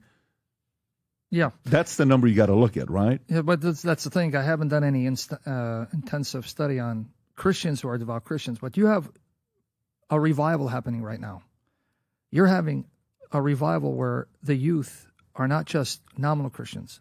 They are being sparked up to be on fire for Christ. So this is why I say I can't really give you a number if there are more zealous Muslims than Christians, but to say that in recent times, because of recent events, the Spirit is moving in such a way that I'm also astonished, seeing the hunger among youth to want to now come back to their Christian roots. Or even, by the way, you're having an explosion of converts of Islam in Muslim lands. They even say that the church is exploding in Africa and in Iran. They go, there are a lot of Iranians who become Christian, they're underground. But even with that said, when I say Christian, see, this is, again, we have to be fair. They're converting to a variety of forms of Christianity. Some are becoming Mormons. Well, do we consider them Christian? Right? Jehovah's Witnesses or oneness. So to say how many are zealous, I'd have to look at the statistics. But from my own experience seeing online, I'm seeing the youth come in droves on fire to reclaim their Christian faith and on fire for Jesus. I'm seeing it. When I was doing it in the late 90s, early 2000, it wasn't the way it is now. So the YouTube is having not just YouTube, but you get what I'm saying, having a huge impact. It is causing people to look into Christianity And I am seeing a lot of Muslims leave Islam for Christianity, but I am seeing people who convert to Islam, but those are the Christians, and I have to say, very poorly catechized and being given a sanitized version of Islam. Because I've interviewed people who said, I became a Muslim 5 years ago, but then I found such and such or such and such, and I saw and I was shocked that this is what Islam teaches. I can't be a Muslim anymore. Because they give you a sanitized version of Islam. See, the difference with Jesus Christ, here's the difference. The more you get to know Muhammad and his teaching, the more repulsive it turns out to be. The more you get to know Jesus, the more irresistible he is. The more you fall in love with him. He is beauty in the flesh. If you want to show a person why not to become Muslim, just compare Muhammad to Jesus. Because Jesus makes everything else look ugly. Because he's just beautiful. What can you say bad about Jesus? I mean, even from the Islamic perspective, one of the ways I even argue my case that Jesus is superior to Muhammad, I use the Islamic Jesus. Because I don't believe the Islamic Jesus is the real Jesus, right? Because Paul told us, if you go to 2 Corinthians chapter 11, he warned. He's warning the church. 2 Corinthians chapter 11, verse 1 to 4, he's warning the church. He goes, look, I converted you basically, so you are my spiritual daughter. Because he's their spiritual father. He goes, I have betrothed you as a chaste virgin to one husband. Because the church is the bride of Christ. So this is spiritual. It's nothing carnal, nothing physiological, because we have to emphasize that because we have people, sick minds, who think that Christ is going to come and have a physical wife. No, it's the church, the spiritual bride of Christ. But there's something called spiritual virginity. Paul uses it. I want to present you as a chaste virgin to one husband. But I am afraid that as the serpent deceived Eve by his cunning, you too will be deceived from your simple devotion to Christ. Now, how does Satan, the serpent, rob us of our spiritual virginity? He says it. In verse 4, he says, because if someone comes and preaches another Jesus than we preached, or a different spirit from the one we received, or a different gospel, you put up with it easily. So he's saying the way Satan makes Christians lose their integrity, virginity, is by presenting another Jesus and you tolerate it. Well, he's talking about the Islamic Jesus. And I'm not saying he knew about it, but the other Jesus is the Jesus of Islam or Mormonism or Jehovah's Witnesses. It's not the same Jesus. There's only one Jesus, and you got to get him right. So the Jesus that Paul preached was God in the flesh, one with the Father and the Spirit. Any other Jesus is Satan's way of deceiving you. So when we say to Muslims, yeah, we all honor Jesus. No, we don't. I don't honor your Jesus. Your Jesus is not my Jesus. So, but when Christians go with it, Paul says, see now, you let the serpent cun you. You just fell for his trick. That's his trick. Yeah, you believe in Jesus, I believe in Jesus. Yeah, no, your Jesus is Isa, who announced the coming Muhammad. My Jesus is the God of Muhammad, before whose feet Muhammad will bow and confess he's Lord. Is that your Jesus? They'll say no. Then your Jesus is not my Jesus. So this is the mindset you have to have. Good, you want to say something? For the part that I watched this young lady, and I want to ask this because to me, I think about it on what benefit it has, right? This young lady is asking, you know who she's asking, yeah, obviously. Zechariah Knight, that's right. That's the one who defeated William Campbell. That's right. So she's asking him, hey, if men go to heaven, they get 72 virgins, what do women get? Good and question. This is his answer. It's a very good question. Yeah. Go ahead, Rob. Mother said that if Muslims go to heaven, then they get 72 women, the men. What will the women get? And yes. So as far as the first question, your second question, I'll answer first and then come back to your first question. As far as the question is concerned, that if the men go to heaven, they'll get 72 hur, that beautiful woman. What will the woman get? The same question was asked to Hazrat Aisha, may Allah be pleased with her, who's the wife of the Prophet. So the wife of the Prophet replied that the woman will get that which your heart hasn't desired, what your eyes hasn't seen, what your ear hasn't heard about. That means, inshallah, you will get something equal. What your heart hasn't desired, what your eyes hasn't seen, what your ear hasn't heard. So, inshallah, if you go to heaven, you will get something good, which, inshallah, you'll be satisfied. But the question is, first you have to enter heaven. If you don't enter heaven, you won't get that something which is good. What does that mean? Did you see he didn't answer the question? He didn't answer it at all. No. Pay attention to his trick. Oh, yeah, the Quran says, a woman will get what eye hasn't seen, right? Okay, well, hold on. Does that mean she's going to get 70 men? He never said yes. Did you catch that? Because he can't say that. That would be a lie from the pit of hell. So he's an excellent politician. He knows how to get around it. Because if you pay attention, he never said women will get multiple men. He can't say that. So, but you're going to get delights that are mind-blowing. Okay, I understand that. Does that include that the woman gets multiple men? Oh, but you're going to get what the eye has never seen or the mind has comprehended. Okay, but does that mean I'm going to get more than one husband? See, this is the rhetoric I'm talking about. But what do women get in the Muslim religion? Well, in Islam, you know. Can I tell you? Yeah. You will be part of the Houris that your husband will deflower for all eternity. Tell me more. Okay, now let's say you're a good Muslim woman. Yeah. You married a Muslim man. Yeah. Now, it's difficult to ascertain if you've been married multiple times, which Muslim man. But if you pass the test and you had a good Muslim husband, Allah will then make you part of those Houris for your husband to deflower. You'll be one among many. No, it's a crappy deal for the girl. Why do you think she asked?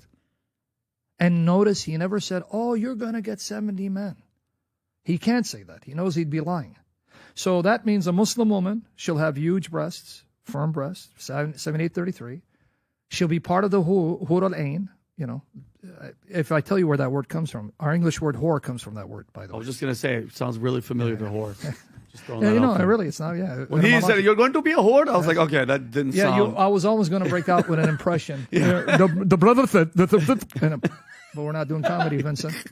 Vincent, we ain't doing comedy. Look at his birthday, by the way. What is it? October 18th.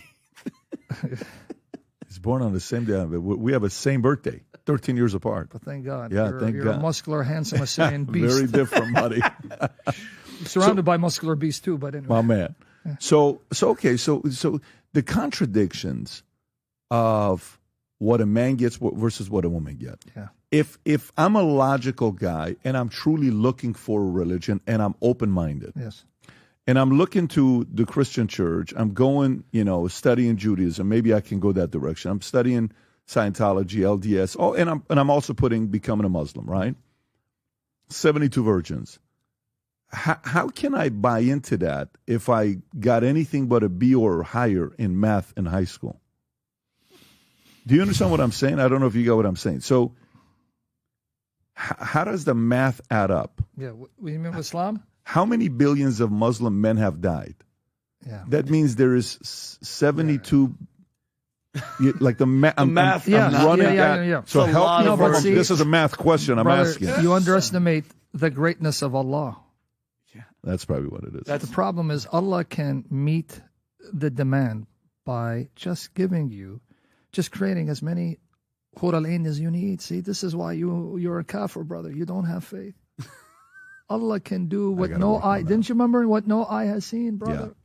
No heart has come... By the way, that's a plagiarism of Paul. He was quoting Paul because Muhammad took Paul's words. That statement comes from 1 Corinthians 2, verse 9. But Muhammad heard it and misapplied it, misappropriated it. So if you go to 1 Corinthians 2, you're going to see that the context is about what God has in store for believers who love Him. It's 1 Corinthians 2:9. But Muhammad took it, adapted it, reinterpreted it. So ironically, Muhammad is quoting Paul, not Jesus here. Because if you go to 1 Corinthians 2, you read 9 all the way to 12, you'll see what the context is. It's in verse 9. What no eye has seen. Wow, sound familiar, brother? Yeah. What no ear has heard. What no human mind has conceived. The things that God has prepared for those who love Him. Wow, I Can you play that again, Rob? Sounds familiar. Can you play that again? Go ahead. But mother, brother, you be careful now. Then they get 72 women, the men. What will the women get? And so as far as the first question, your second question, answer first and then come back to your first question. As far as the question is concerned, that if the men go to heaven, they'll get 72 hur, that beautiful woman. What will the woman get? The same question was asked to Hazrat Aisha, may Allah be pleased with her, who's the wife of the Prophet. So the wife of the Prophet replied that the woman will get that which your heart hasn't desired, what your eyes hasn't seen, what your ear hasn't heard about. Weird. I've heard that means inshallah you will get something equal. What your heart hasn't desired, what your eyes hasn't seen, what your ear hasn't heard. So inshallah, if you go to heaven... Yeah, that's interesting. So how much of the selling point of becoming a Muslim is that?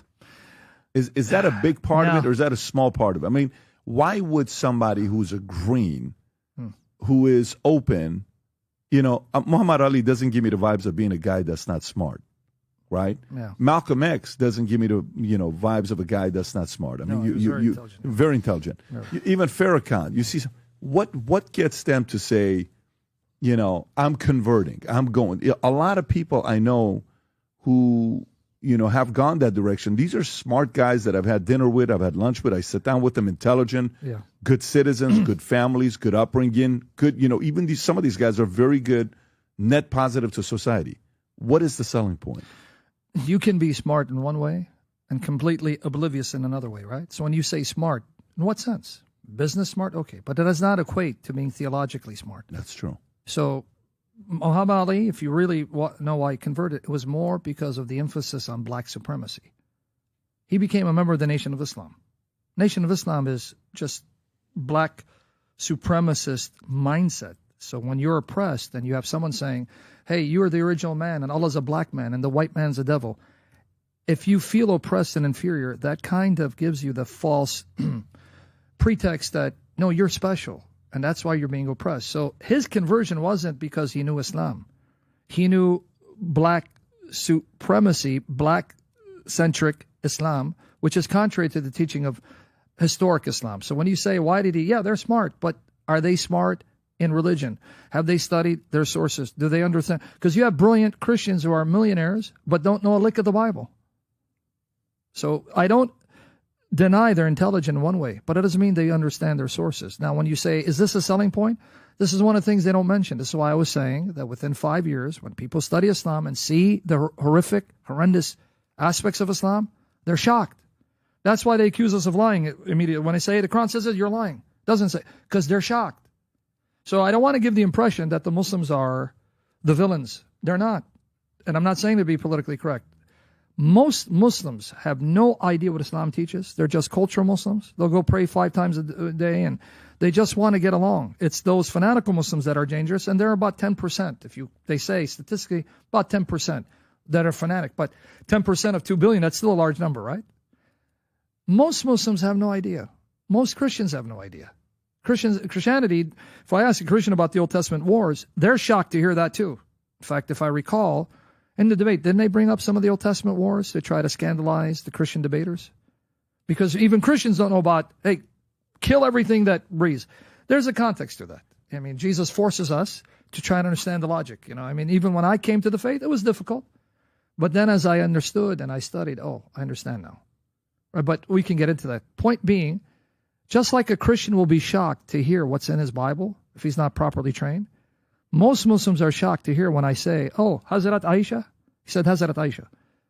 Did you know she was 9 when Muhammad deflowered her? You're a liar. You're lying. Right? But wait, then they say, well, it was acceptable at that time. Or, no, these are lies. These are later traditions. So not every Muslim is on board because not every Muslim knows. But if you're convinced, now here's the problem. If you're convinced it's the truth, you're stuck with it. Okay, what option do I have? In one of the conversations with a woman, she's talking to you about being a Muslim, and then you tell the story about how he did something to his wife because she got fat and unattractive and left her. Sauda bin Zama. Yeah. Boy, you've really been watching me. You still like me, invite me? Oh, yeah. I've been watching the last 2 days. I don't know how many hours of content of yours I've watched. Yeah, according to, again, you have to go with the Islamic narrative, right? Some people say, well, that's just later tradition. Surah An-Nisa, chapter 4, 128. If you want to open up, I'll give you the context. 4, 128. You're going to see the context here, yeah. Surah An-Nisa, chapter 4, 128. Yeah, if he opens it up. Yeah, I don't know. I would recommend a browser, but I don't know which one. The one I have for the website. This is in the Quran? Yep, watch here, 120. Chapter 4, 128, not 1 to 28, sorry. 128. This is the context of the passage. I'm going to explain it here. Now, if you're not a Sunni, you can reject this. If you're a Quran-only Muslim, you can reject this because this is based on the hadith. Because if you want to know, okay, what was the context of these verses? They have what's called Asbab al-Nuzul, the occasion or reason of revelation. So you got to go into the commentaries, you got to go into books, and it's, this verse was revealed because of this. But that's not in the Quran. So if someone wants to reject it, they'll say, well, it doesn't say so. He'd be right. But then I'd say, turn back and say, well, what's the context and how do you know?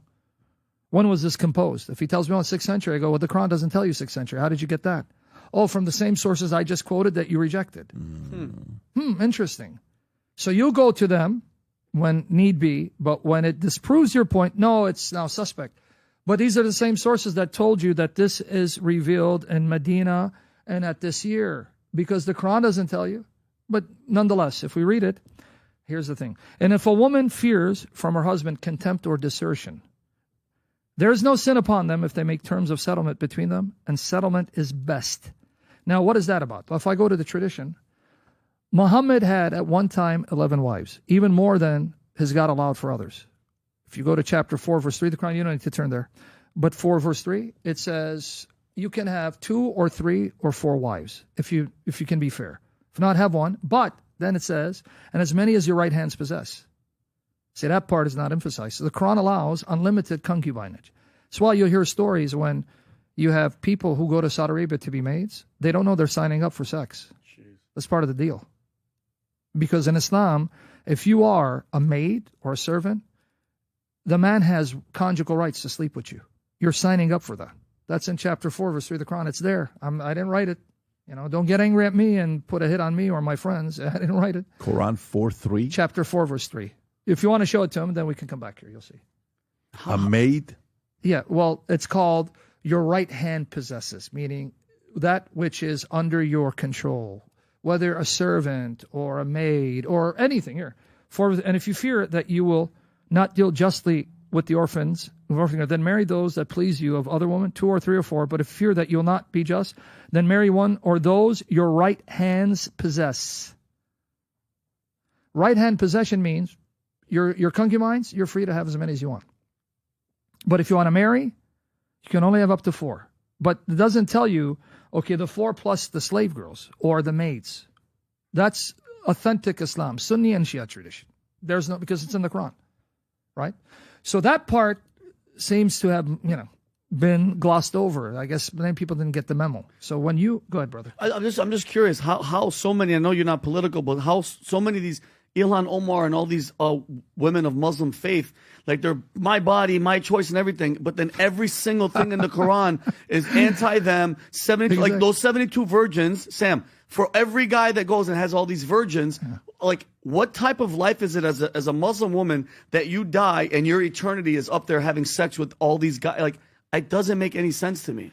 Well, it does one of two things. It makes them leave Islam, or remember, if you've been convinced that Allah's God and this is the only religion, well, hey, what choice do I have? You see, understand? Yeah. Okay, if I have been duped and beyond any reasonable doubt convinced this is true, I'm stuck. What do you want me to do, Vinny? Yeah. This is how Allah does what he wants. I'm just glad I'll be there. I won't be burning in the fire. See, this is why do I say you have to be careful demonizing all Muslims? Because many of them are victims of the system. Mm-hmm. Right? And I don't know. I was going to say something. But anyway, they're victims of the system. But coming to the explanation, I'm going to explain 4:128. Now, remember, how many wives can the Muslim have?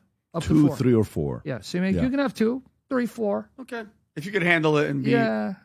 Muhammad had 11. When he died, he widowed 9. Now, what makes it more tragic and disgusting, this is why I cannot believe, if someone knows Jesus, he'd leave Jesus for Muhammad. That's why I say, if you want to really get people to never consider Muhammad, say, look what Muhammad did compared to Jesus. Jesus' beauty will show you how disgusting these teachings are. Right? Focusing on, look at Christ, look at Muhammad. In fact, comparing Muhammad to Paul, the apostle, a glorious, holy servant of Christ. And all he was a servant. If you see his lifestyle and his purity, he makes Muhammad look filthy by comparison. Just Paul, who's not our God in the flesh. But nonetheless, not only in 4:128, if you go back, did Muhammad treat one of his wives unjustly. Every single wife of Muhammad, after he died, could never remarry again. That's in the Quran. You cannot have his wives after him. So he left some of them widows. Aisha was 18, they say, and others in their 20s widows, and some of them lived to their 50s without ever being able to marry, have children. This is what he did to them.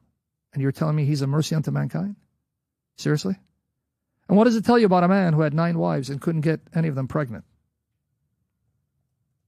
Right?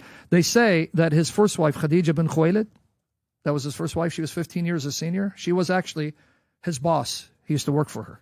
If we go with again, remember, we're going by the Islamic narrative. He used to work for her, and she was so impressed by his conduct, she proposed marriage. and he married her.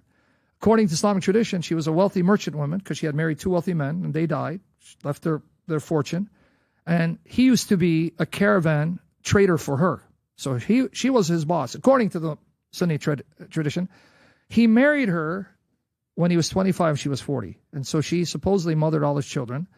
But every son he had died as a toddler. None of his sons lived even to adulthood.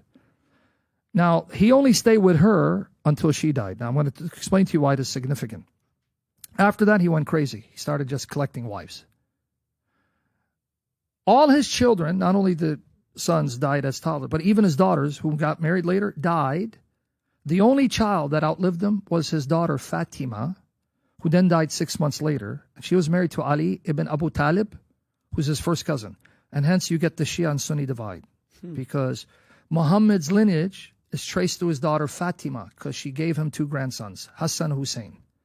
This is where the Shia trace Ahlul Bayt. So this has significance with the Shia and the Sunni. They don't get along. Fatima, right? Ali, who's supposedly the rightful successor of Muhammad, he was robbed. She gave him his 2 grandsons because he had no boys. He had no successors. Hassan Hussein. Ahlul Bayt, the family line of Muhammad, supposedly comes from that line. But with that said, supposedly he got Khadija pregnant when she was 40. Okay, we'll give him that. The other wives, he couldn't get any of them pregnant. But then he had a sex slave, Maria al-Qubtiyah, Mary the Copt, sent to him. He supposedly got her pregnant. She gave birth to his son, Ibrahim, and he died when he was 2. Okay, so maybe something happened. He got lucky with her. There's some questions whether that was really his son, but we don't get into that. My whole point is, of all these women, he only got 1 woman supposedly pregnant after Khadija, son who died. None of the other women who can get pregnant, not even Aisha, who married at 9, left them all childless and widows who could never remarry again. And he's a mercy unto woman? Where's the mercy in leaving these women without a husband or children for the rest of their days? That's merciful? Women have needs, right? They want companionship. They want intimacy. They want children. And he left them with none of that. And you're telling me he's a mercy unto mankind. Now, to show you how cruel he is, that's where you're going to come 4:128. Now you're going to see the cruelty of Muhammad. Now you're going to see how this man is considered a mercy. I have no idea. Man, if he's merciful, then you and me, Vinny, we're in trouble. My goodness. Now, it says, if a woman fears from her husband contempt or desertion, there is no sin upon them if they make terms of settlement between them. Now, the context is, Sauda bin Zama. She was an older wife of Muhammad. Now, when he was married to Khadija, he never got married. When she died, it says that then he multiplied wives. The second wife was Aisha. My memory fails me if it was Salama, the first one, but nonetheless, he married her among the 11 wives. But he was no longer attracted to her. This is in the Muslim tradition. I didn't write this. Sahih Bukhari, Sahih Muslim, they're writing this, so I don't want people to condemn me to hell. They can look at any commentary. And she feared that Mom was going to divorce her. There's even a hadith in Bukhari that says she would go out to the call of nature, but because she was a huge fat lady, you wouldn't miss her. You know it's at her. Right? Hey, what are you doing? We can see you, right? So it describes a huge fat woman, fat lady. So she's a large woman and an older woman. She feared Muhammad was going to divorce her. So she made a deal with him. Keep me as your wife, but you don't have to visit me. Because part of the deal was he would have to visit these wives on successive days. But the Quran says it's up to him. He could choose not to. I'm not going to see you. I'm going to see you. The Quran says it's up to his discretion. That's chapter 33 of the Quran, verses 50 to 51. Which wife you want to see and which wife you don't want to see. Yeah, up to you. So there's not a set schedule calendar you have to follow. So that means you be thankful if he chooses to see you. Be grateful. So she comes to him and says, look, don't divorce me. Keep me as your wife. Now remember, each wife has to have her own house. And she cannot go out unless there's a need and with his permission. So can you manage? You're under house arrest pretty much. You can only go if it's a need or he gives you permission. So he has 11 wives, 11 homes. They have to stay home until he says you can come out. Or if it's something really like, hey, I got to run to the toilet. Okay. This woman said, don't divorce me. Keep me as your wife. And the day assigned to me, you can give it to Aisha. So Aisha had 2 days. The 9-year-old. Yep. And he left this woman in a house all by herself the rest of her days. And the Quran says, good agreement. If you agree to it, no problem. So his God said, if that's the deal, go with. Now, why did she want to be his wife? See, this is again. Because the Quran says that all of Muhammad's wives will be his wives in paradise. So she was hoping that if he didn't divorce her, she'd end up with him in paradise. See the mindset? Please don't divorce me. Let me die as your wife. So at least in paradise, I'll be your wife. And he left this woman alone in a house without, and having no children with her. All because he was not attracted to her. And she knew it. And she said, don't divorce me. Now, if Muhammad was merciful, you know what a merciful God and a prophet would say? What, are you crazy? I love you just as much as the first day I laid my eyes on. In fact, I love you more. What do you mean? No, you're my wife, and I'm going to honor you. Oh, okay, good deal. Let's go for it. And it's sanctioned in the Quran. See what it says? If a woman fears from her husband contempt or desertion, there is no sin upon them if they make terms of settlement between them, and settlement is best. So if you agree to this, all right, good deal, go with it. But who wins in this deal? The men. The men are winning. The women are getting abused. I don't know how in the world this guy is a mercy unto mankind. And when people tell me respect my prophet, how can I respect such a man who has not only destroyed the people around him? Sam, how much, when you walk in the streets, how often then have Muslims approached you? What kind of threats are you getting when you're out there saying what you're saying? Interestingly, TikTok and Instagram, the clips made me famous. Not because I wanted to.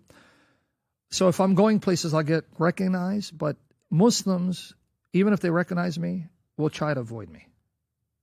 Because remember, unless it's a fanatic who wants to kill me, they're not here to kill or go to jail, right? So if they even recognize me, they won't come up to me, right? Because again, this stereotype, not all Muslims are killers, not all Muslims are terrorists. So I haven't run into the wrong 10%. Muslim. Yeah. I haven't run into them. Got it. Yeah. So thank God. Yeah. No, that's a very good thing. Yeah. It's a very good thing. By the way, in regards to us, Assyrians, the story about what happened with us, you're a good storyteller. You know how to break things down well. I don't know if I can with Assyrians. what happened to Assyrians? We used to have a country, the fall of Babel. What happened to us? If you're asking me from a theological perspective, because Old Testament history, because it's not just prophecy, it's history. Well, we're told in the book of Nahum, if you're asking me now, just as a Christian, see the political landscape from the revelation God has given, because that's the only source I have, right? I mean, if we can conjecture all we want, your opinion is just as good as mine. But if I believe the Bible is God's word, and this is God's perspective, he's a reality.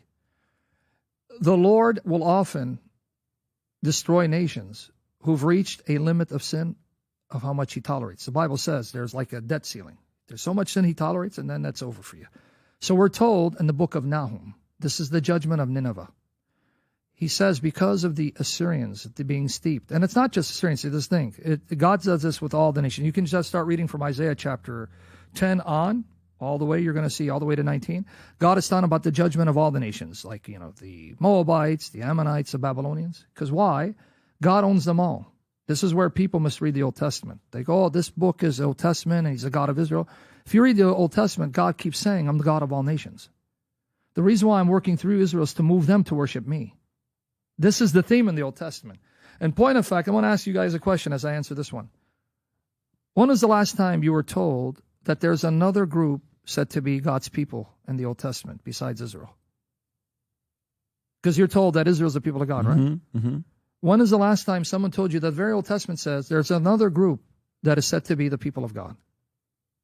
It's the very passage every Assyrian and his mother quotes that talks about Assyrian Egypt.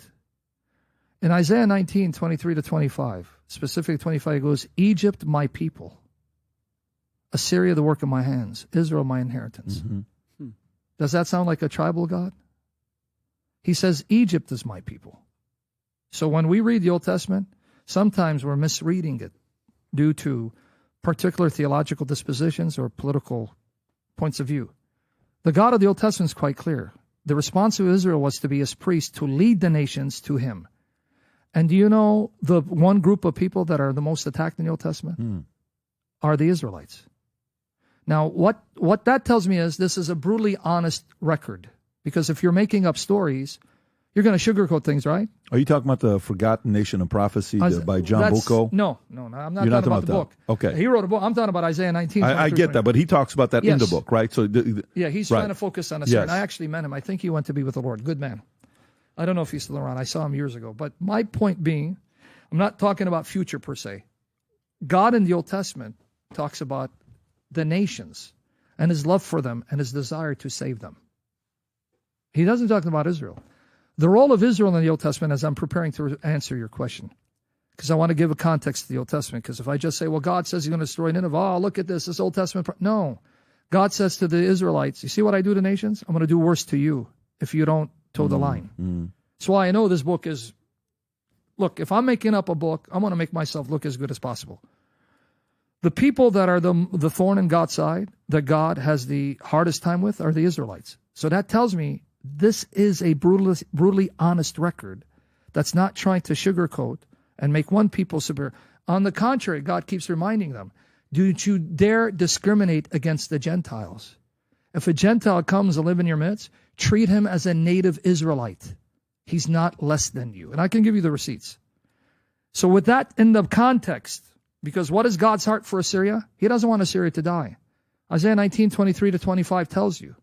There'll be a highway between the land of Egypt and Assyria, and then they'll come. And then he goes, Assyria, the work of my hands.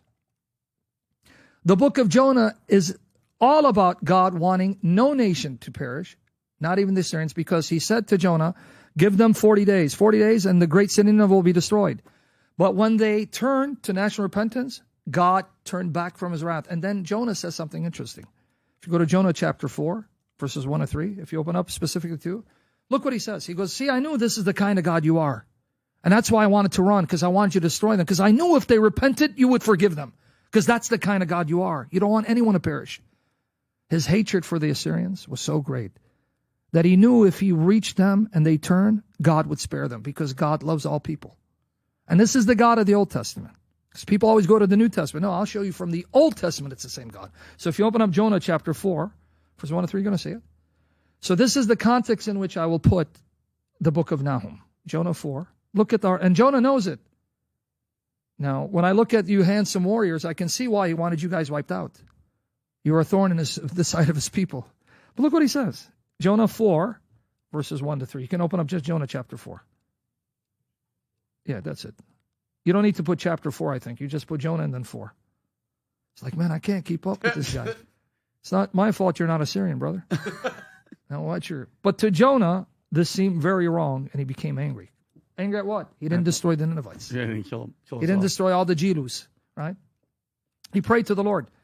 Isn't this what I said, Lord, when I was still at home? Meaning, isn't that what I reasoned myself, that if they turned, you would spare them? Now why? That is why I tried to forestall by fleeing to Tarshish. I knew that you are gracious and compassionate God, slow to anger and abounding in love, a God who relents from sending calamity.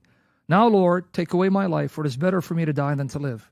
He hit depression that you didn't wipe out the enemies of my people. You see, the God of the Old Testament doesn't want the enemies of Israel to be destroyed. A very timely message for today. He wants all peoples to be saved. I want you to see, this is Old Testament. The God of the Old Testament says, I don't want the nations surrounding Israel to be destroyed. I want them to turn to be saved, because I created them and I love them. They're my creatures. Don't you dare look down upon them because they're not an Israelite. Jonah's the one who wanted to wipe them out. But then God gives them a lesson, a parable. It's scorching heat, if you read it, and we won't need to read all of it, but and then he makes a gourd, miraculously, to give him shade, and he's comforted. Then he commands a creeping, crawling thing to gnaw it, and it withers away overnight. And then it says that the heat pounded him, and he's like, God, let me die from this heat. Now look what God says. Look, we're going to read from verse 8. When the sun rose, God provided a scorching east wind, and the sun blazed on Jonah's head so that he grew faint. He wanted to die and said, it would be better for me to die than to live, because of the heat. Now watch verse 9. But God said to Jonah, is it right for you to be angry about the plant? You're concerned that a plant die, huh? A plant? But you didn't give a damn that over 100,000 people were going to die? You had more concern for a plant than a human soul created in my image? That's what he says. Right? Is it right for you to be angry about the plant? It is, he said. And I'm so angry I wish I was dead, because it's, shielding me from the heat. But the Lord said, you have been concerned about this plant, though you did not tend it or make it grow. It sprang up overnight and died overnight. Now watch. And should I not have concern for the great city of Nineveh, in which there are more than 120,000 people who cannot tell their right hand from their left, and also many animals? You didn't want me to care for them because they're your enemies, but it doesn't mean they're my enemies. Don't make your enemies my enemy.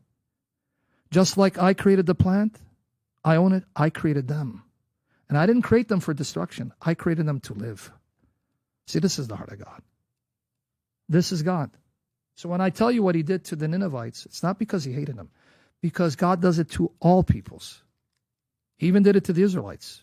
Their judgment was they were exiled out of the land the first time. And the second time, because of the rejection of Jesus said it. Because you rejected me, I'm going to reject you. Temple will be destroyed. Land will be destroyed. For over 1,900 years, they were left in exile. What sin does the Bible say they committed that would have resulted in them being exiled for over 1,900 years? Because the sin that resulted in destruction of the first temple, it says bloodshed, immorality, idolatry. So then he brought the Babylonians, right? Started around 604, first deportation, then 597, then 586. They burned the temple and destroyed Jerusalem. But he returned them 70 years. So no matter how great their sin was, it only lasted 70 years. But whatever sin they committed during the second temple was so heinous that God scattered them for 1,900 years. That means their sin during that period was greater than their sin in the first period. Now, what's the point I'm trying to show you? God does to Israel what he'll do to the nations. See, he's impartial, unbiased, and fair. Just because you say you're an Israelite doesn't mean I'm going to wink or look over your sin. No, all of you are my creatures, and I'm going to hold you more accountable. Do you know why? Because they don't know me, you do. That's what he says in Amos chapter 3. So I'm going to give Bible here. If they want to argue with me, say, hey, Amos, can you rewrite this? I don't like what you said. In Amos chapter 3, verse 1 and 2, he says to Israel, of all the families in the earth, I only know you, and that's why I'm going to punish you for your sins. Amos chapter 3. Here's the word that the Lord hath spoken against you, O children of Israel. Against you, O children of Israel. Against the whole family which I brought up from the land of Egypt, saying, you only have I known of all the families of the earth, therefore I will punish you for all your iniquities. No, I'm not going to give you a free pass. Your judgment is going to be worse than the Assyrians who don't know me. See, this is the God of the Old Testament. So why did he destroy Nineveh? Because sadly, God doesn't have grandchildren. So you can claim the faith, but the faith is yours. It's not your child. Unless he believes and continues, your blessing won't be your child's blessing. Because if he turns from the Lord, then that generation will be in wrath. So although the generation of Jonah repented, the next generation went back to their polytheistic paganism. God says, now I have to scatter you. So number one, they were scattered because God only tolerates so much sin before he brings judgment on a nation and replaces them. This is in Scripture. I mean, I can show you. It says, look, why didn't he drive out the Canaanites at the time of Abraham? He says it. Because the sin of the Amorite has not been made complete. If you go to Genesis 15:16, he says, I'm waiting for their debt ceiling to hit. Genesis 15:16, it says it. You can open up Genesis 15:16. So he waited 400 years. Now, that tells you the mercy and compassion of God. So Genesis 15:16, and the fourth generation, meaning 400 years in the context, is fourth generation, 100 years, your descendants will come back here, for the sin of the Amorites has not yet reached its full measure. Warning, there's so much sin I'll tolerate from a nation, but I'll wait patiently to see if you're going to turn. But he's already telling them he won't. They won't. But I'm a fair God. I don't just rush to judgment because I don't want anyone to be destroyed. It's going to take them 400 years when I say enough is enough. I'm done. I can't handle this. 400 years. You know what that means? Each generation of children grew up to be just as wicked as the generation before. And if you want to know their atrocities, he mentions in Leviticus 18. Leviticus 18, he tells them, this is what the people did in the land, and that's why the land is throwing them out. And he says, Israel, if you do the same, I'll do the same to you. And he says what they did: bestiality, incest, homosexuality, infanticide. He goes, because of these sins that I put up with for 400 years, I'm disgusted. They got to go. but I'm going to evict you if you do the same thing. It's in Leviticus 18. So this is the context of the punishment of all the nations. But who comes first on the list of punishment? The Israelites. Why? Because the greater the blessing, the greater the accountability. The more you know, the more you're accountable. So if the Assyrians didn't know God like Israel did, yeah, they'll be punished. But who do you think is going to be punished more severely? If you have two sons, and you instruct one son not to do something, but you didn't tell the other one, and they both do the thing you don't want, you'll be angry with both, but who will you be angry with more? The one you told, right? God is telling Israel, you're the ones who are making me more angry than any other nation. Because you know better. They don't. And you're supposed to influence them. But what you're doing is you're driving them away from me. How are they driving people away from God? When you go worship their God, you know what you're telling them?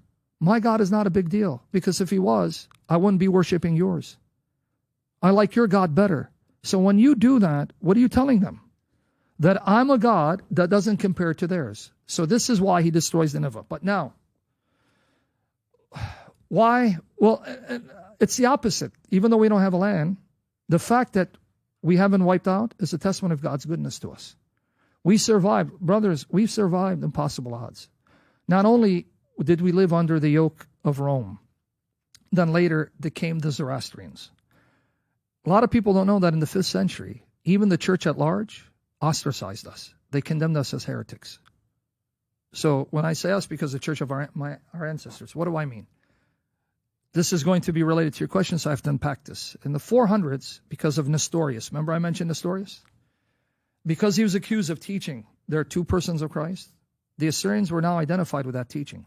So the church at large says, you are heretics, you're not Christians, the hell with you. So now we didn't have the backing of the Byzantine Empire. But we're under the duress of the Persian Empire. Then Islam rises. So we had it bad from every angle. So now I'm going to ask you, how do we survive against impossible odds if Christ wasn't preserving our people? Do you know at one time in history, the largest church in the world was the Syrian Church of the East? Mm-hmm. This is a fact. We reached all the way to China. They even found Aramaic script, Syriac script, that is attributed to the Nestorian church. But Nestorian church is the church of your ancestors, my ancestors. This is a testimony that God has not abandoned Assyria.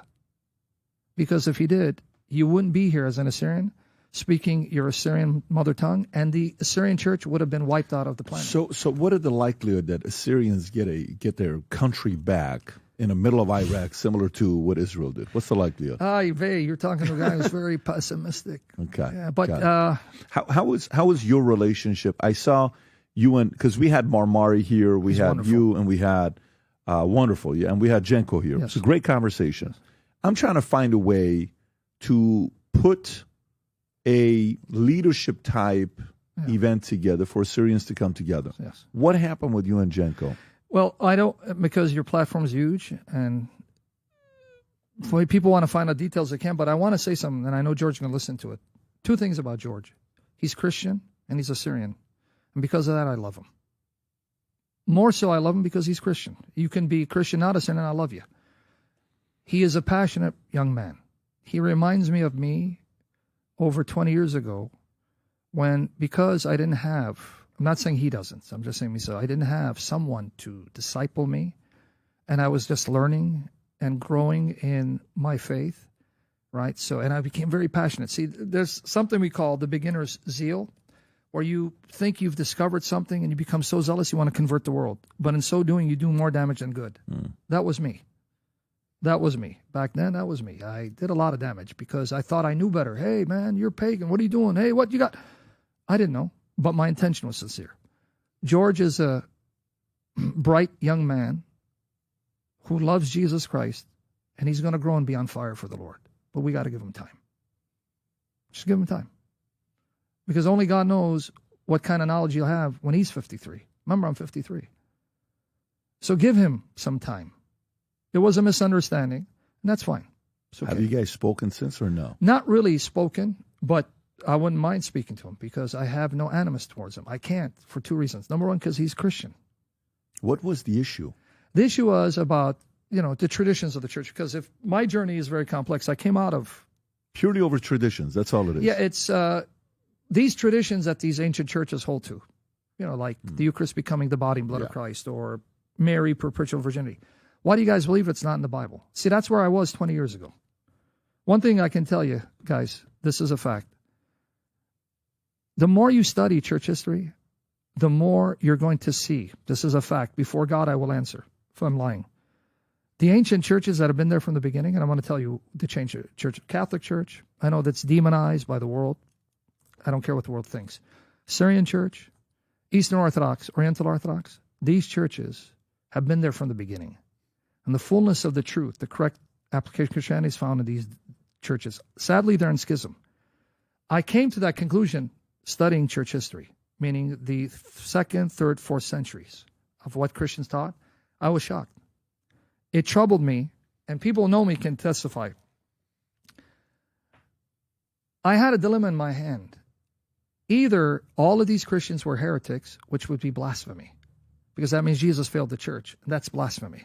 Christ said he'd be building his church, the Spirit would be guiding the church, and the apostles would appoint leaders filled with the Spirit to preserve the truth. And Christ taught this will be an unbroken chain. So they cannot be false teachers, because that means then Christ failed. That means they were the true Christians. But then they taught stuff that as a Protestant I was taught are false heretical doctrines.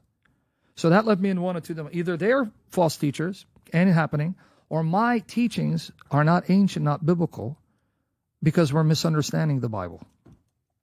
And so it took me 10 years to want to just say, you know what? I got to go back to the ancient churches. And so that shocks a lot of people when you're taught sola scriptura, total scriptura. That's the pure conflict. Yeah, that's it. Yeah, There's nothing more than that. No. Yeah, I'm a big fan of him. Very big fan of him. God bless him and preserve him. I'm a big fan of you. I think he is an incredibly because when you think about the Assyrian community and you think about Avengers, you said something very interesting earlier, which I fully agree with. You said, if I want to debate an atheist, I'm the wrong guy. Bring somebody else, because I don't know nothing about atheism. I didn't study atheism. But if you bring me against Muslims' Quran, I've studied it. I'm a good guy to come in. But I've no guys that are millionaire Christians who know nothing about the Bible, and I don't, that whole thing that you're talking about, right? Yeah. This is a guy that was a mainstream youth with Logan Paul in that entire community as an Assyrian guy who chooses his faith over fame, walks away, does his thing, and is doing his best to be amicable with everybody. I'm so impressed by him and his wife, what they're doing. Praise the Lord. And then with you, I see you as an animal. You're a very unique animal, very extremely necessary. Because I'm shaped like a buffalo. Is that what you're saying? No, man. There's something very different about you. There's something very different about you that you're a complicated human being. You're very complex. Because when I publicly said I want to bring you on, I wish you could see what text messages I get, what things people send me. You have to watch this video. You sure you want to have this gun? Do you know what happened with him in his past? Do you know exactly. All this stuff that's sent my way, right? And I get it. I mean, I'm not, this guy's not a representation of this. That guy's not a representation of this. Listen, I don't know why God uses complex human beings to do the impossible. I don't know why, but he's always done that. Okay, if you would have told me, who's going to be the guy that's going to go up against the establishment, it's going to be a guy like Trump, I would have said, you're out of your mind. But he chose him. Okay, is he a man of faith? Is he going to go out there and sit with you in a conversation about Bible and he's going to be able to hang? No, that's not him. Is he a guy that's going to be? No, but watch what he's doing right now with all the different dealings. I think he chooses complex people, and I think you're a complicated individual yourself, but brilliant. Those two typically go together. You look like you want to say something. No, I want to comment. The Bible pretty much tells you why he does that. So no man becomes a center of attention but Christ. The Bible says he takes broken vessels so that people will know the power is not in you, it's from God, because God does the impossible with individuals that no one would think would be possible that they could be used, so he can get the glory. This is in 1 Corinthians 1, 18 and 31. It says it right there. 1 Corinthians 1, 18 and 31. God wants to show his glory by taking humans who are oppressed, rejected, looked down upon, so that people know that can't be him. There's something in him that's doing it, driving, so he gets the glory. So that not only does he get the glory, but no man becomes an idol. See, this is what has been disgusting me on the social media. Everyone who has some type of gifting in the eyes of others draws a cult following. And this is wicked and evil in the sight of God. God doesn't want cult of personality. He doesn't want idols. He wants you not to focus on the person, because he's going to disappoint. I'll disappoint you, right? In fact, even now as you're talking about it, as I said, coming to this broadcast, I've never been attacked spiritually in my life than prior to this event. Stuff of my past, my ex-wife, lies and slander being used to discredit me. That hasn't happened to me in years. There's something about you and that Satan came after me. I got so tired, I almost wanted to give in. I said, man, maybe I shouldn't be here. It was that bad. So the warfare is real because we are imperfect. In fact, if you read the Bible, the greatest characters of the Bible are some of the worst sinners imaginable. You go look at David. David committed adultery, murdered the man to cover up his sin. Go look at Solomon. Go look at it. Because God is telling you, look, your eyes shouldn't be on them. They're flesh like you, they'll disappoint you. Your eyes be on me, who works through sinners to give you hope, that if this sinner can be forgiven and be used, I can use you too. And secondly, as long as you keep your eye on me, I will exalt you. But if you exalt yourself, I will have to humble you, because I'm not putting you in the business to have people be your followers. I'm putting you in the business to make them followers of Jesus Christ. And I'm going to give you a principle from 2 Corinthians where Paul says he was afraid he was getting puffed up, because Paul was a super apostle. He did more. He says it. I've done more miracles than the other apostles. He wasn't boasting. And I reached more people. But then he says something. This is why he's my hero. When I read Paul, man, he's my hero. I can't hold his sandals. And he was a maggot in comparison to Christ. But look what he says here. 2 Corinthians 12. So I'm going to call. The man, he just wanted to be forgotten and wanted everyone to see Jesus. He didn't want you to focus on him. Stop focusing on me. Focusing on the Lord who loves me and saved me and didn't give me what I deserve. Here, 2 Corinthians 12, look at 6 to 10, what he says. He's talking about, the context is he's talking about a man, and he's talking about himself, by the way, but he's talking about him third person because he doesn't want attention. Yeah, sure. He goes, I know a man, whether in the body or not, I don't know if I left my body, who 14 years earlier was caught up to the third heaven. Paradise of God. It's him, but he doesn't want to say it's him. But he doesn't know, did God take me in my body, or is it an out-of-body experience? It doesn't matter. He saw inexpressible things that cannot be expressed. Now, look what he says. He gives it away, basically. For though I might desire to boast, I will not be a fool, for I will speak the truth. But I refrain, here's the key, lest anyone should think of me above what he sees me to be or hears from me. See that line right there? I don't want anyone to make me a superstar. So I fear when I tell you the things I've done, you're going to idolize me. I don't want you to idolize me. See, that's why I have to be careful what I say, lest I impress you to focus on me, and I will disappoint you. That's what he's saying. I don't know of any Christian. Myself, I disappointed so many people. I don't know if I'm right. I always think I'm right, and they're wrong. But that's the other side too. They're right. We're just biased. Yeah. Now watch what he says.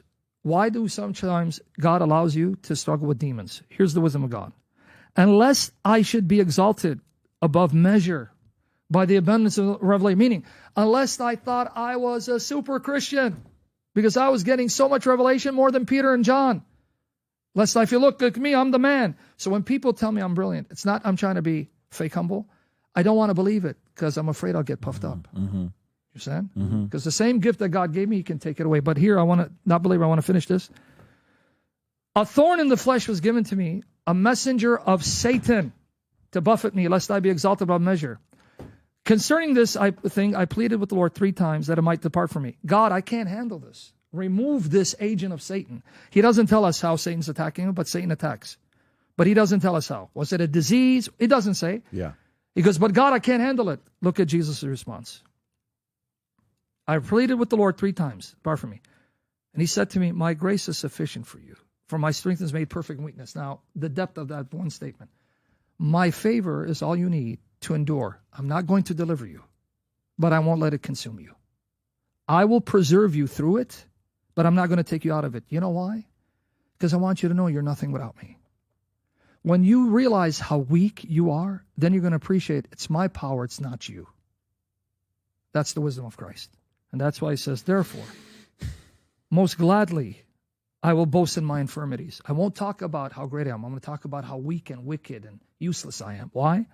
So that you know it's the power of Christ that's giving me the grace to do this.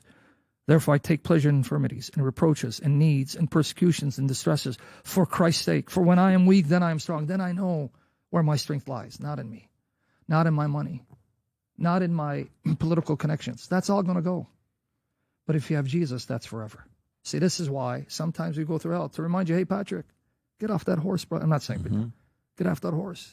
You are what you are because I was pleased to put you in the right circumstances. But I can take it away like this. I fully believe that. This was great. I wish I had more time. I got an 11:30 meeting I got to run to. The guys are texting me.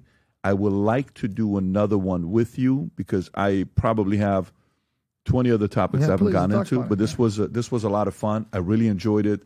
Where can people? I do think you're on Menekna. Did you guys talk about Menekna? They want to set me up on that. Okay, so we're going to put the link below for Menekna. I'm sure a lot of people are going to want to talk to you. And then where would you like people to go to learn more about you? That's a good question. If they can handle political incorrectness and a lot of back and forth, they can go to Shamunian, ShaMouinian. But like I said, it's going to be a lot of... Is it a website or YouTube? No, it's a YouTube channel. Okay. But like I said, a lot of controversial issues, things coming up that unfortunately has to come up, but there it is. See that fester? That's my twin brother right there. Is it really? No.